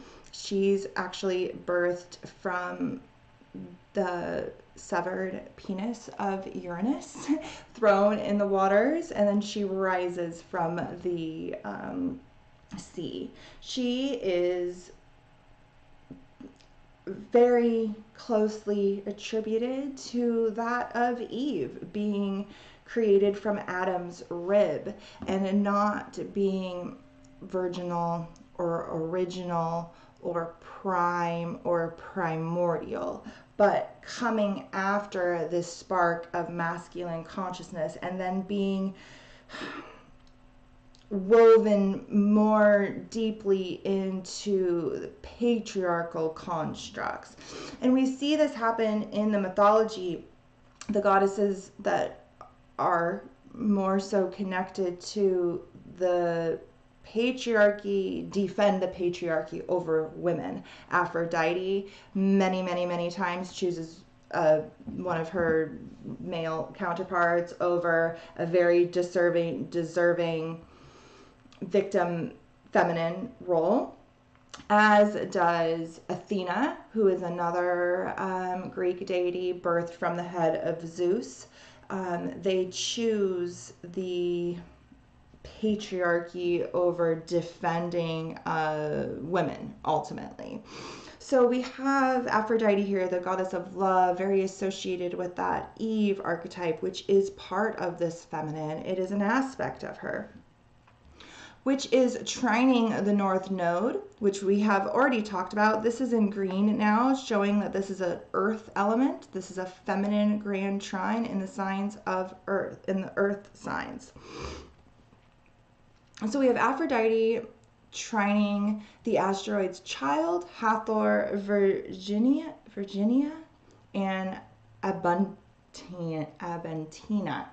So the asteroid Child is associated with the child, and we've already been talking about how we are all children of the cosmos, and we are all about to be birthed in Aries season from this primordial goddess and this earth goddess, both giving us life here on earth. We are this child, and we can see that we are in a trine to this moon, preparing to be birthed.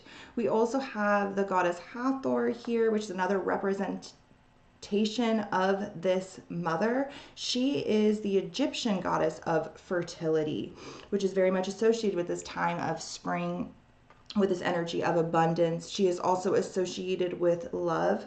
And unlike many of her Greek counterparts, she is a protector of women. And she is associated with being the goddess of the sky, love, fertility, and the earth. And so it is Virgo in another one of her kaleidoscope lenses, embodying this energy from just a different perspective, but lending so much aid. We also have the asteroid Virginia, which struck my eye because I assumed by looking at the name that it had something to do with virgins. And I looked up the mythology. Virginia, so it's actually a pretty fucked up story. It's very similar to Persephone, except for she dies. But Virginia is based on a true story of a Roman maiden from about like 500 AD, or maybe it was like, I think it was like around 500 AD. She was a Roman virginal young maiden who was abducted and actually killed at the shrine of Venus, which is Aphrodite, by some like total perv who was way too old for her and really creepy, and he like abducted her and stabbed her to death. And so it is that like sacrifice of the virgin at the shrine of Venus. So it's the sacrifice of the primordial virgin, of that divine mother, at the shrine of Venus, which has been birthed from the masculine. She is no longer primordial. She has come through the lens of a man. So I find that interesting. The Wikipedia page is like a trip. You guys should read up on that. It was pretty interesting. And then we have Abuntinia, which is the Roman goddess of abundance, prosperity, fertility, resources, and success, which is very indicative of this return to spring, this harvest Demeter goddess that is associated with Virgo. And it just shows another lens of this feminine, from goddesses that, you know, we probably have all forgotten about and shunned under the rug and are repressed, much like Lilith, and are asking to come up from our unconscious, Pisces, and be remembered and illuminated, Virgo full moon, right? So we have these training Arachne. Arachne is another pretty interesting mythology. Really brief. I'm covering this really briefly. I would have loved to have dived much deeper into all of these. But Arachne she was a human, much like Psyche, who pissed off a goddess and was punished for it. So Arachne challenged Athena, which is another Greek deity. Like I said, she was birthed from the head of Zeus, so she came from the man, and she very much defended the man and very much had that masculine anger about her. But feminine anger is real too, feminine rage, so we all have it. She challenged Athena, which is the goddess of wisdom, war, and crafts. She challenged her to a weaving contest. And she like wove this tapestry and she gave it to Athena, and Athena like couldn't find any flaws in it. And so she got really, really, really mad and destroyed it. And then I think she also like sent a bunch of things to Arachnid, like a bunch of like trials and tribulations. But ultimately,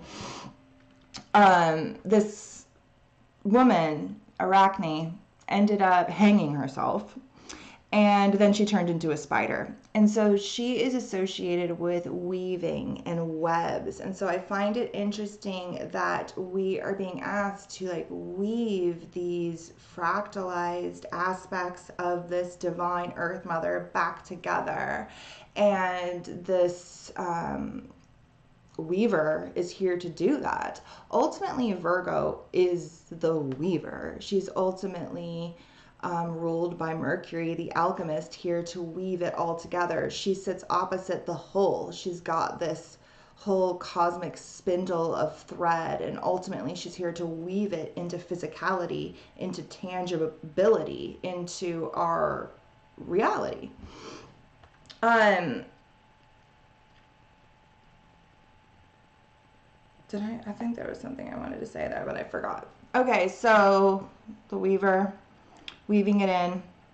I don't know, we'll go. There was something else I wanted to say, but I can't remember.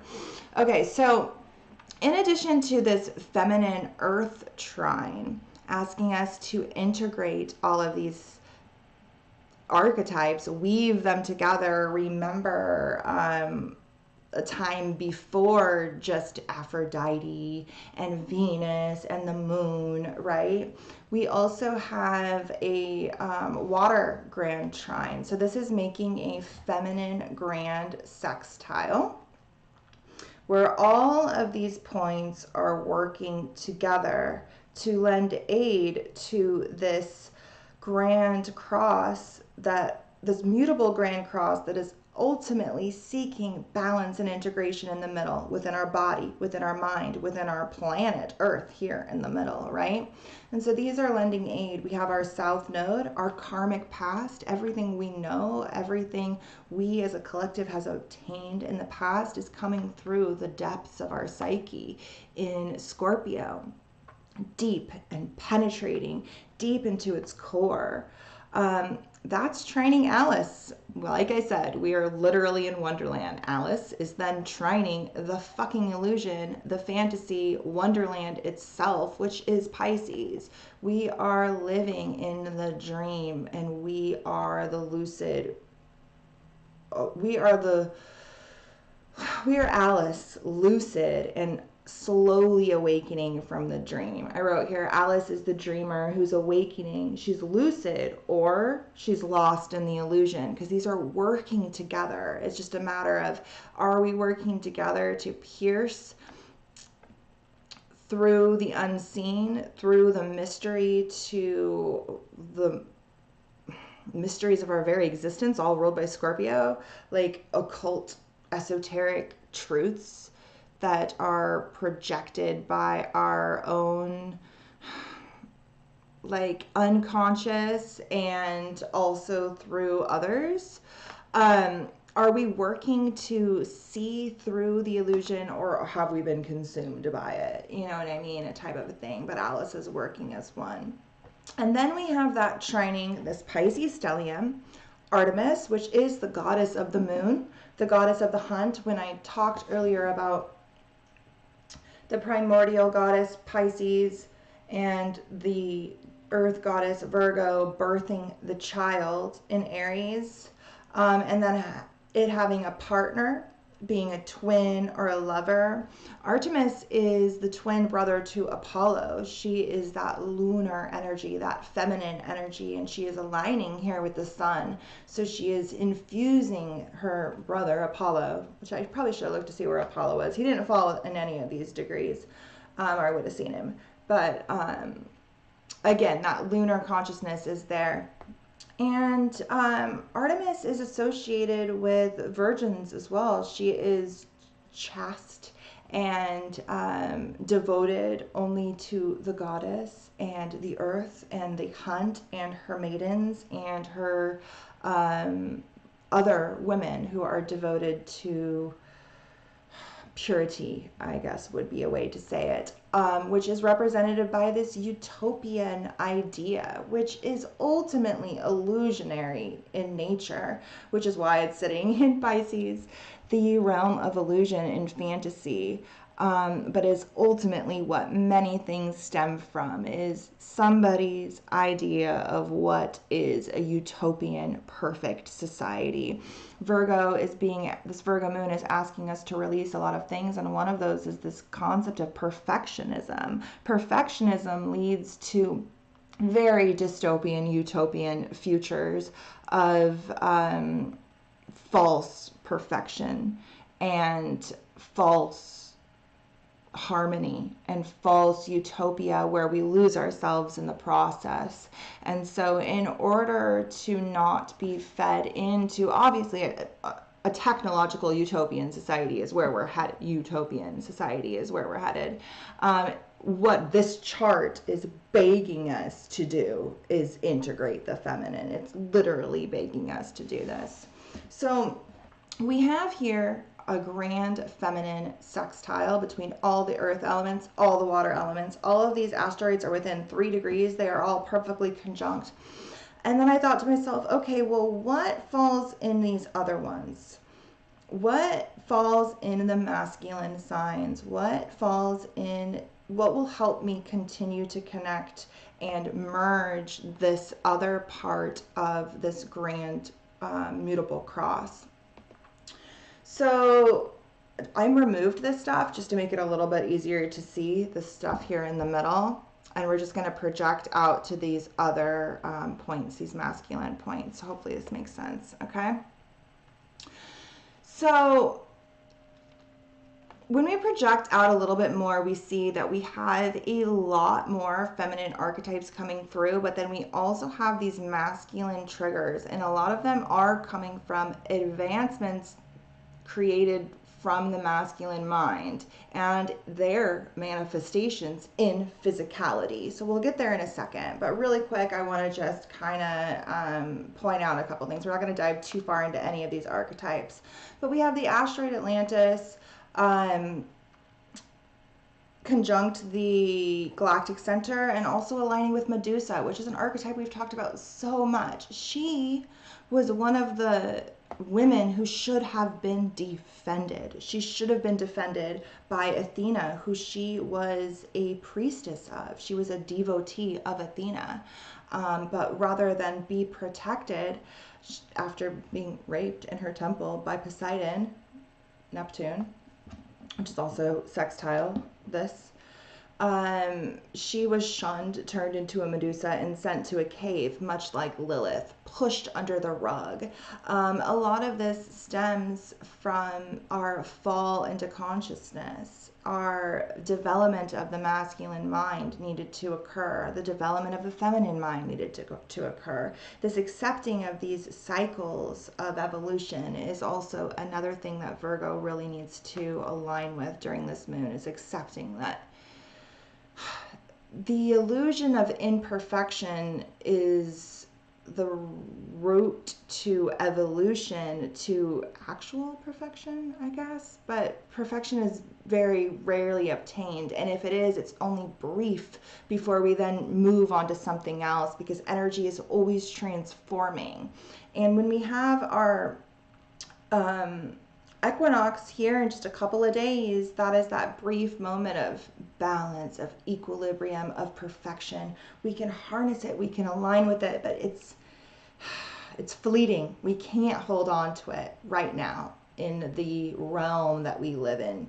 We can integrate its manifestation though, and then we can kind of hold a little bit of that with us as we continue on.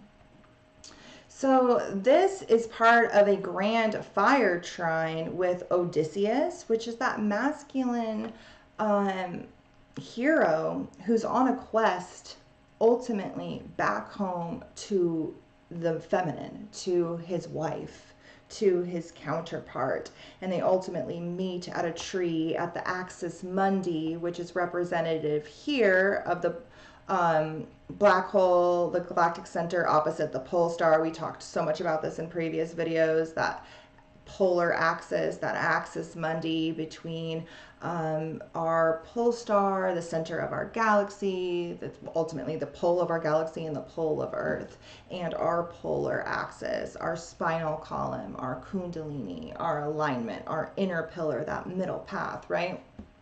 The mythology of Odysseus speaks very much to that, him on a quest back home. And he aligns with Eris, and he's part of this grand trine, so it's almost like he's made it home to that feminine. Eris is our farthest planet out. She sits out beyond Pluto. She's the reason Pluto was demoted, because they didn't want to make Eris a planet. They were like, oh, she's bigger than Pluto? Well, we just named her after a girl. We can't make her a planet. We're going to have to make her a minor planet. And then we're going to have to also make Pluto a minor planet because we could never give her equal billing. So Eris, like Lilith, like Medusa, like many of these lost and forgotten feminine archetypes, was banished, and Odysseus is like reaching out to her. This masculine fire trine is reaching out and integrating these aspects. We also have the asteroid Pasadena, which we're going to touch on here in a second. I'm going to do the other things first. This is the Greek word for dragon, which is serpent energy is deeply feminine in nature, and most dragon mythologies are representative of a divine feminine aspect that is serpentine and virginal. Oftentimes, even some snakes can actually give virgin births. They don't actually need the assistance of someone else. They can clone themselves, literally.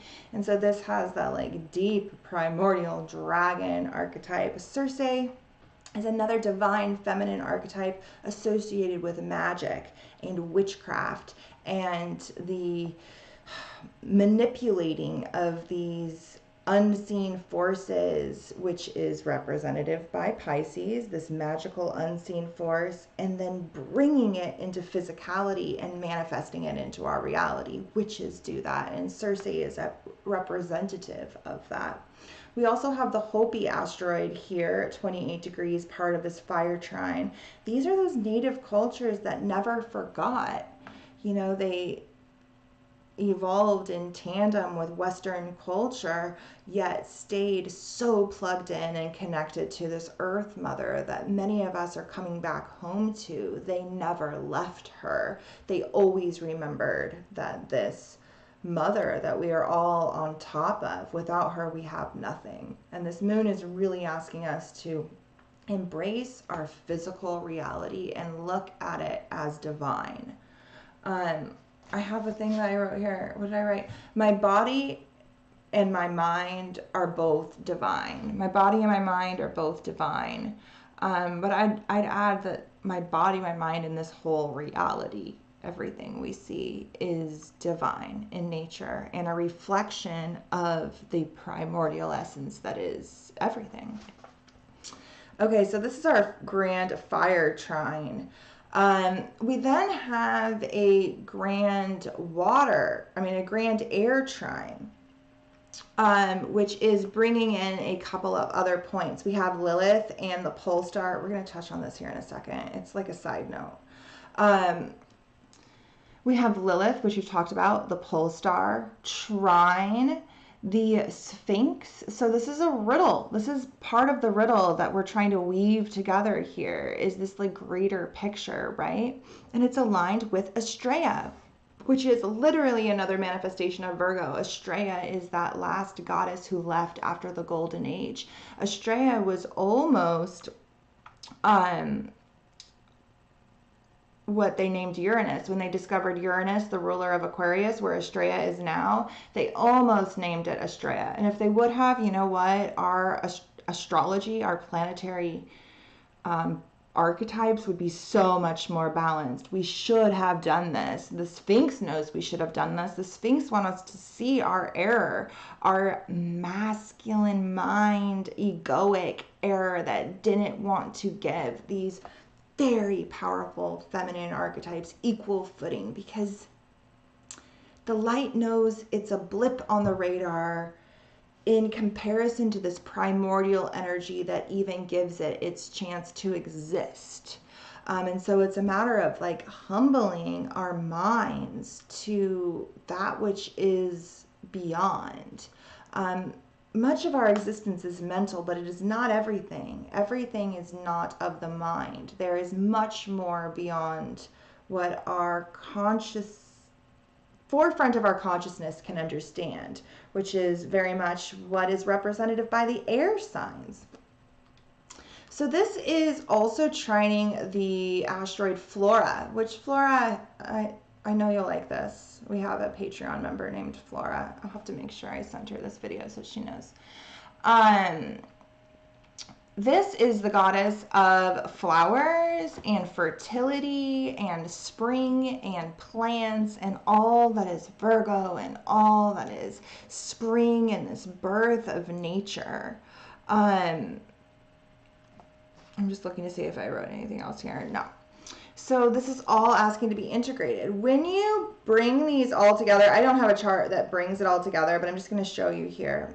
When you superimpose this masculine air and fire grand sextile and this feminine water and earth grand sextile, you have planets or points falling in every single one of the signs, and they are all what's called semi-sextile each other. So they create a 12-pointed star that integrates all of the signs into the middle, in this mutable cross in the middle, which is mutable, which is shifting, which is uniting, which is alchemizing, and it integrates them all here in the center, which is us, like I've said a million times, our consciousness, our body, our earth.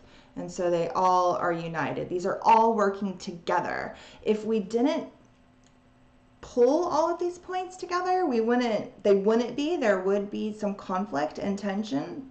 But when we look to see where we can weave everything together, where we can expand the picture to be more cohesive, we can see the whole archetypal dance.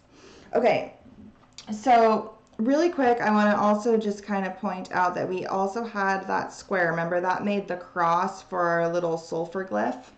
And I'm pointing this out because I noticed, okay, I don't want to get too far into this rabbit hole because it is, what time is it? 11:15. Okay.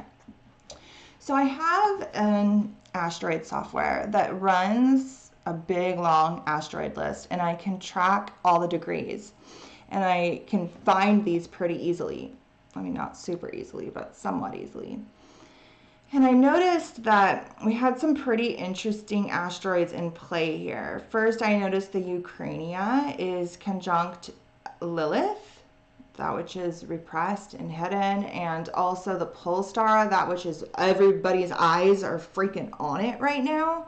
It's that center focal point of all of this. This is named after the country of Ukraine. I also noticed that it was conjunct the asteroid Caltech, and it was working as part of this grand sextile, sextiling the asteroid Pasadena. And normal people probably wouldn't think that's significant at all. But I am a weird tinfoil hat motherfucker. And when I see Caltech and Pasadena, I only think of a couple of things. I think of the realm of the occult. I think of bombs. And I think of under covert government projects. So,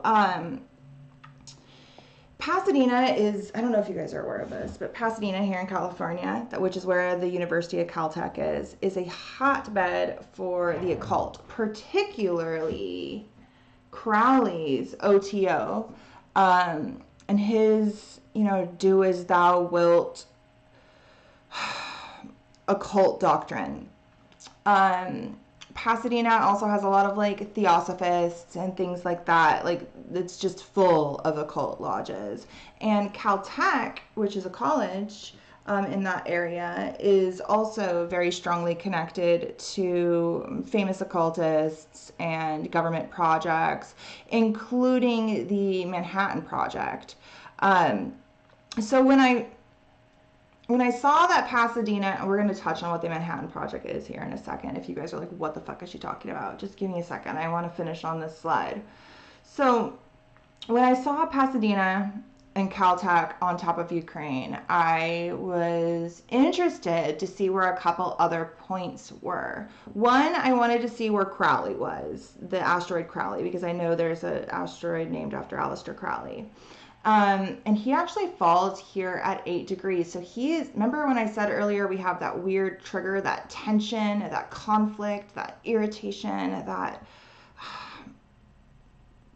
building of electricity that's going to just spark uncontrollably. Well, he's part of that archetypal dance. He actually falls at 8 degrees conjunct Hecate, the goddess of witchcraft and magic, and Uranus, the erratic, unpredictable awakener. And he's sitting opposite Mars. I mean, sitting square Mars. And so triggers are coming from this archetype, right? Also, when I think of Caltech, I think of like Jack Parsons, who is another occultist who is famous for developing the jet propulsions and rockets for us to like go to space and stuff like that. And also like nuclear technology. And he worked out at Caltech. And he is a famous occultist who practiced Crowley's form of ceremonial occultism, like ritualistic occultism. And he actually has, he's a dark occultist. So they're both into some fuckery, like, not a fan. But he actually has a impact crater on the dark side of the moon. So on the far side of the moon that we cannot see, that is not illuminated, which would actually be more associated with Lilith. Lilith, the far point of the moon's orbit, is actually looking at the dark side of the moon. And we have a crater named after Jack Parsons there, as well as impact crater, of course. He was a jet propulsions developer, but also have ones named after those that have people who have developed nuclear and atomic weaponry. So why is this important? Because not only do we have all of this stuff manifesting on like a depth psychology perspective, like all of these archetypes happening in ourselves for us to integrate and expand upon and harness these wider lenses of the self, right? We also have things manifesting in our reality. And right now, the area of the Ukraine is a focal point. It's on the pole star, right? We have these past energies of Atlantis, of the occult, of advanced technologies. This is on top of Uranus. Crowley is on top of Uranus. This is where Uranus was during World War II, which is actually when we had the Manhattan Project. So for those of you who don't know, the Manhattan Project was a secret government project that developed the atomic bomb during World War II, like in secret. Nobody knew about it. And then, they dropped it. And now, the world's trying to start World War III. And back then, the only way we ended World War II was with an atomic bomb. Well, now all countries have nuclear bombs. And I just think we need to be very smart when we are calling for any action to be taken here moving forward, because we are literally playing with fire. Fire that was developed the last time that Uranus was in, Taurus, and is seeded by the dark occult. It is. Most of these people are, whether it's CERN or the Jet Propulsion's Laboratory or atomic or nuclear or particle physics, many of the people up high in these realms, which is literally playing with fire, like literally that's exactly technically what they're doing. This is where we're headed. And we can see the karmic players here.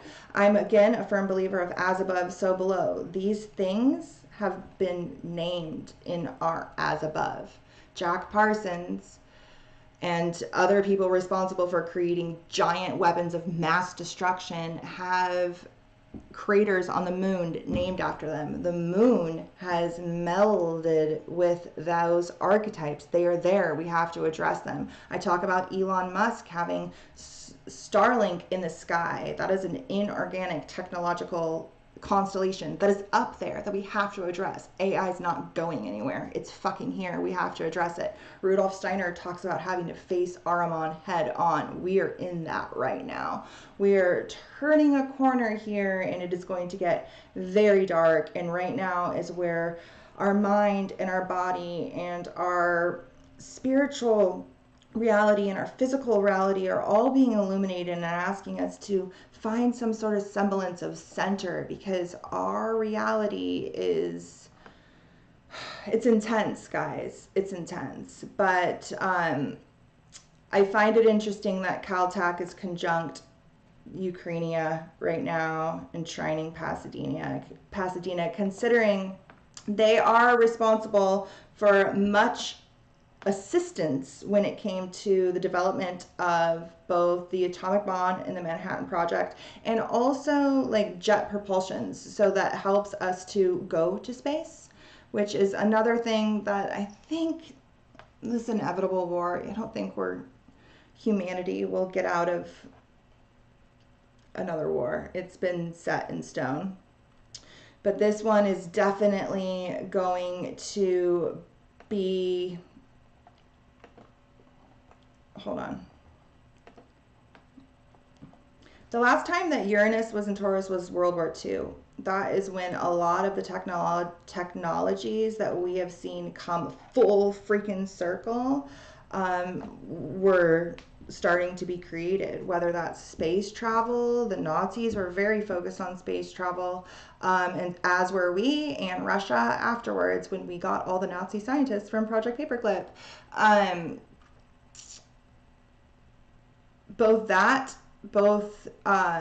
So space, the space warfare, and atomic and nuclear weaponry, and also technological weapons that we can't even fathom, just like this Manhattan Project that was kept so secret that we knew nothing about for so long.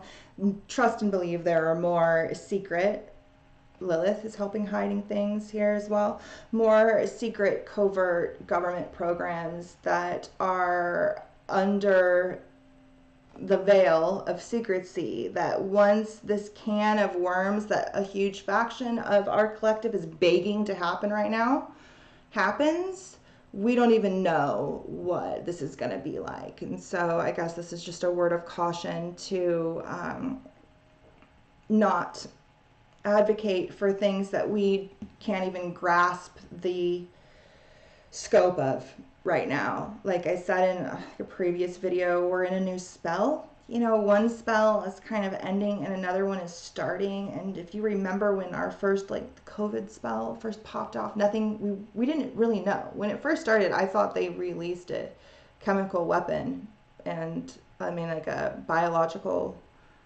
weapon, and that we were all gonna die. I really, in the first beginning, I was like, oh, this is it. They released it. And then I was like, oh, wait a second. There's something more here. Well, we're at that, oh, wait a second, there's something more here point. Things are not as they seem. All eyes are on this area, but we need to know what's the archetype sitting behind it. And these are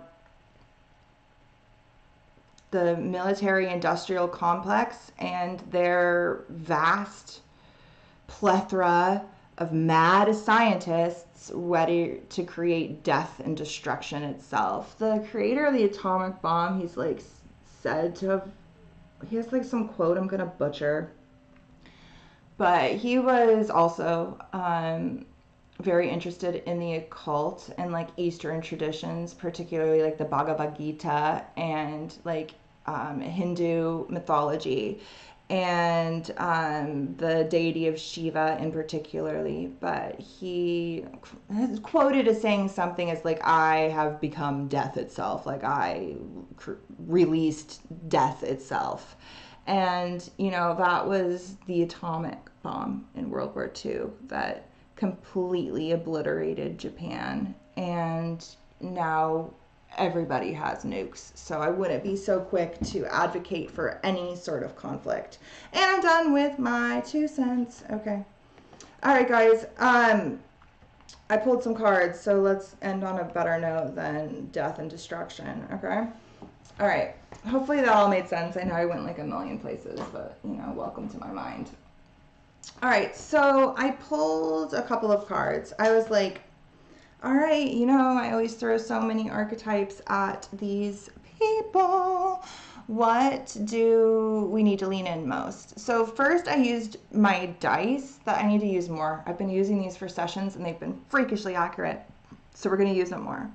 And I was like, all right, we dove into literally everything we could. We projected all the way out. We made a 12-pointed SAR. We united the zodiac in the middle, all of the signs. Where do we need to lean in most? What is like where should we look extra hard at is what I asked when I rolled the dice. And we have Lilith and Gemini, which Lilith is in Gemini conjunct the pole star and on top of Caltech and Ukraine. So we have Lilith, this repressed feminine, begging to be integrated. It is on top of the pole star, our guiding light, guiding us towards her. And then we have these archetypes sitting beyond that. That is like the karmic repercussions of not having integrated all of our shadow as a collective. And also maybe the triggers that are going to force us to integrate some of our shit as a collective. But Lilith and the pole star, looking to see where this is in your chart. Where does the pole star fall for you? Where is 28 degrees of Gemini? That is where this guiding light is in your chart. What house is it? It's important. Lilith is there right now, begging something to be integrated. All Lilith is the repressed, all that is shunned, begging to be integrated so that we can be liberated. In order to be liberated, I have all these extra slides there.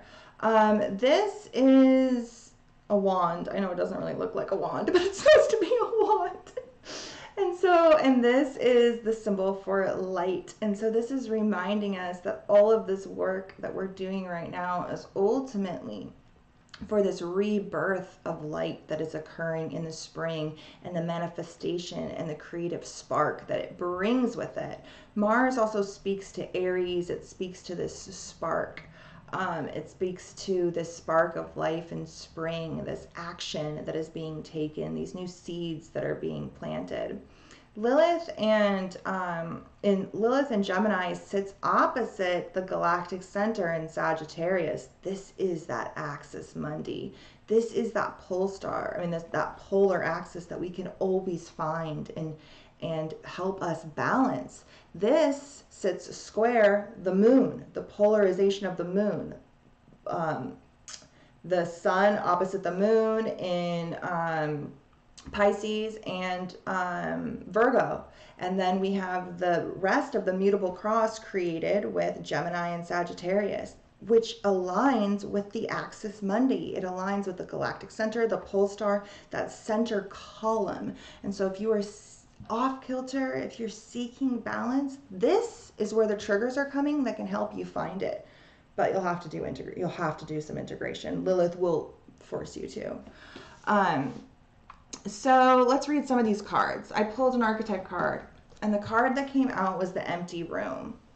And immediately the imagery made me think of what I was saying the whole time. Like it looks like the primordial realm of Pisces being projected into the 3D space, which is this cube, right? Which is the physical realm, which is Virgo. It even looks like you are inside the Tesseract. So like you are inside the third dimension and like looking out. It looks like a projection, a reflection of the whole, but like as you, it looks like you're looking back at it yourself. The empty room, the vortex, the abyss, the nothing, which is ultimately Pisces, which is ultimately what the light of this Virgo moon is reflecting back at us. It's reflecting back the abyss. It's reflecting back the empty room that is primordial and can be turned into anything because it's a blank slate.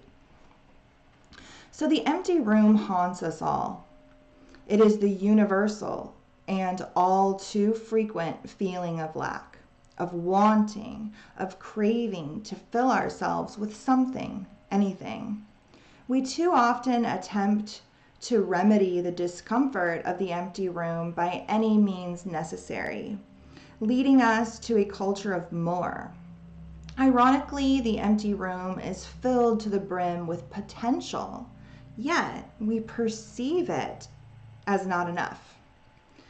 This card is a cry for patience, for sitting with the barren walls of not knowing, for awaiting true vision and purpose before attaching to what we should do next, which is very indicative of Virgo, duty, right? But embracing the unknown, Pisces, for what we should do next.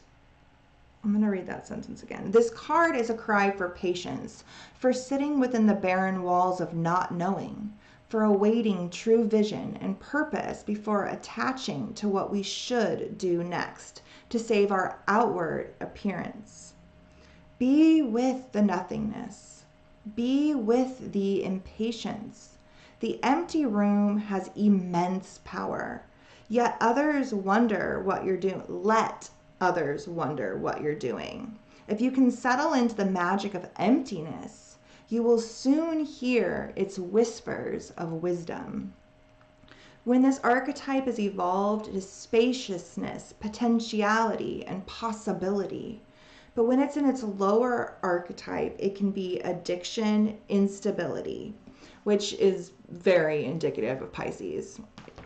And so then I pulled a card from the Wild Harmonic Oracle, and I was like, okay, give us a little insight as to how we can embody this empty room and turn it into something while embracing the emptiness and our creative potential at the same time. And the card that came out was Fire of Water, which literally makes me think of the water of Pisces, the womb of Pisces, birthing the spark of Aries, the spark of fire, and this like birth of the butterfly that happens through the cocoon that is Pisces. Remember I talked how Pisces is us like being turned into goo, and then being the caterpillar turned into goo, the hermit going into hermit mode, being the caterpillar turned into goo, and then in Aries we are birthed as this new being, as this butterfly. And you can see this all here. Also the bottom says state of change. That is what this mutable energy is. We are in a constant state of shifting, of changing. Okay, Fire of Water. As the driving will embodies into the flowing feeling of life, all boils away to become something else. Literally, all boils away in Pisces to become something new in Aries season. And all of this is reflected back to us in Virgo at a Virgo full moon where we can see. Meditation.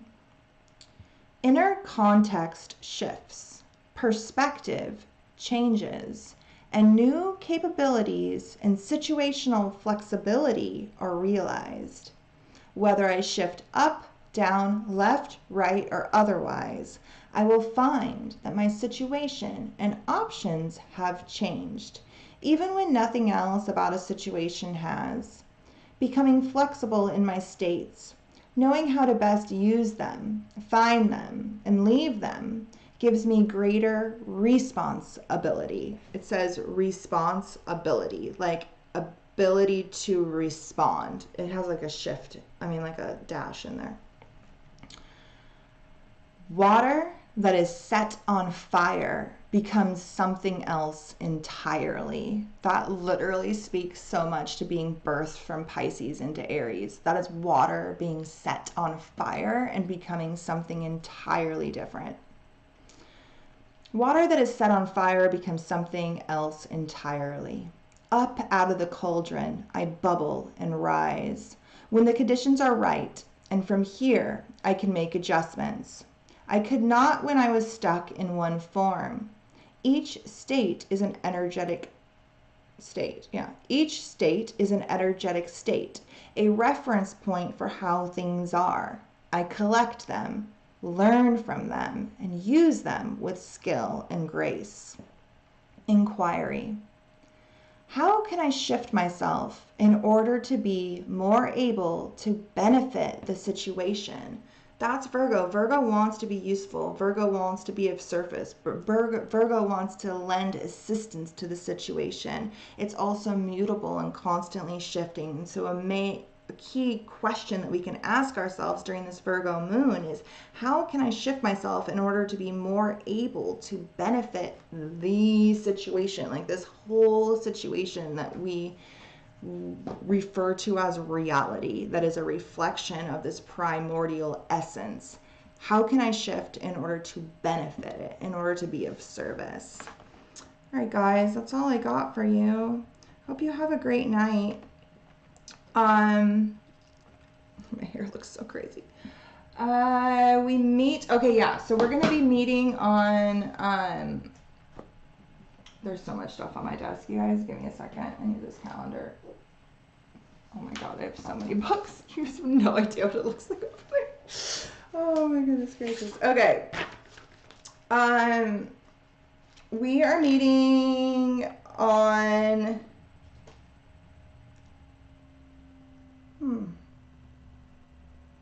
we were going to meet on the 19th for Cosmic Kids, but I have a session scheduled. I guess I didn't take that into account. So I don't know when we're going to meet for Cosmic Kids. Maybe we'll do it on the 20th. Okay, so on the 20th at 3 p.m. we are going to meet for Cosmic Kids, and we are going to be sewing little bean bags for the equinox with the kids or with the adults, whomever you are. It doesn't matter, you don't have to be a kid. And we're going to be reading about lemon balm and certain herbs and sewing little bean bags. On the Discord thread on Patreon, the Cosmic Kids thread, no, the one for the herbal course, there is a supply list. Literally, you just need fabric, thread, beans, and whatever sort of random herbs you have in your house. It doesn't have to be anything specific. And we're going to be sewing it with intention, and then it could be like placed under your bed or under your pillow or somewhere else you want to use it, but it's going to be like harnessing the equinox energy. And then anytime you want to like seek that moment of equilibrium that we were able to harness at this time, you can like hold your beanbag that was like all that energy was channeled into it, and it could be a ritualistic way to utilize that brief moment of equilibrium, that mini golden age that we get at the equinox throughout the rest of the zodiac, while we then trek a whole nother hero's journey and up a whole nother mountain and have a whole nother existential crisis and complete spiritual transformation. Oh man, Pisces is brutal, guys. Okay, so Cosmic Kids is going to be on the 20th. And then on the 22nd, we are going to be meeting on YouTube to finish that book, which you guys, I've almost read without you. It's pretty good. I haven't read it without you, but I almost did. That foretelling that we are reading over on Patreon, which is based on Scythian mythology, which is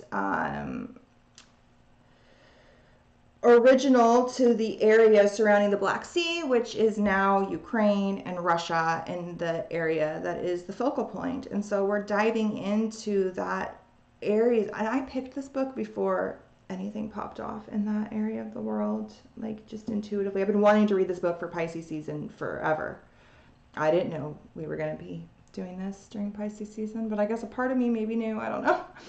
But we're going to be diving into that mythology and this connection to not only this primordial maternal goddess, which is connected to the earth and the land and the animals, but also this like birth of the warrior that we will be experiencing in Aries season, because this book really speaks to both archetypes, because it is deeply feminine in nature, yet these are Amazonian warrior women, and so they are aligned with that Aries archetype as well. I really look at this book as like straddling the dividing line between Pisces and Aries, and like really embodying that. So we're going to finish that on the 22nd. I don't know how long it'll be, but we'll probably just read till we finish the book. We're about halfway done. About. So that's going to be on the 22nd. And then we meet again this month, because we had two new moons. So on the 30th, we meet again for our Aries new moon, which is on the 31st. So we're going to meet on the 30th. Maybe the 29th. I might move it to the 29th, because I do like to give you guys a couple of days to catch up. But I don't know, you'll get an email when I decide to do it. I'm not the most organized. I just kind of go with the flow. Just go with the flow. All right, guys, have a great night. Thanks for staying here with me. I'm so glad you could be here. I know it's super late, and time zones, like, it's really late most places, but I have to wait till my kids are asleep or I can't focus. So I'll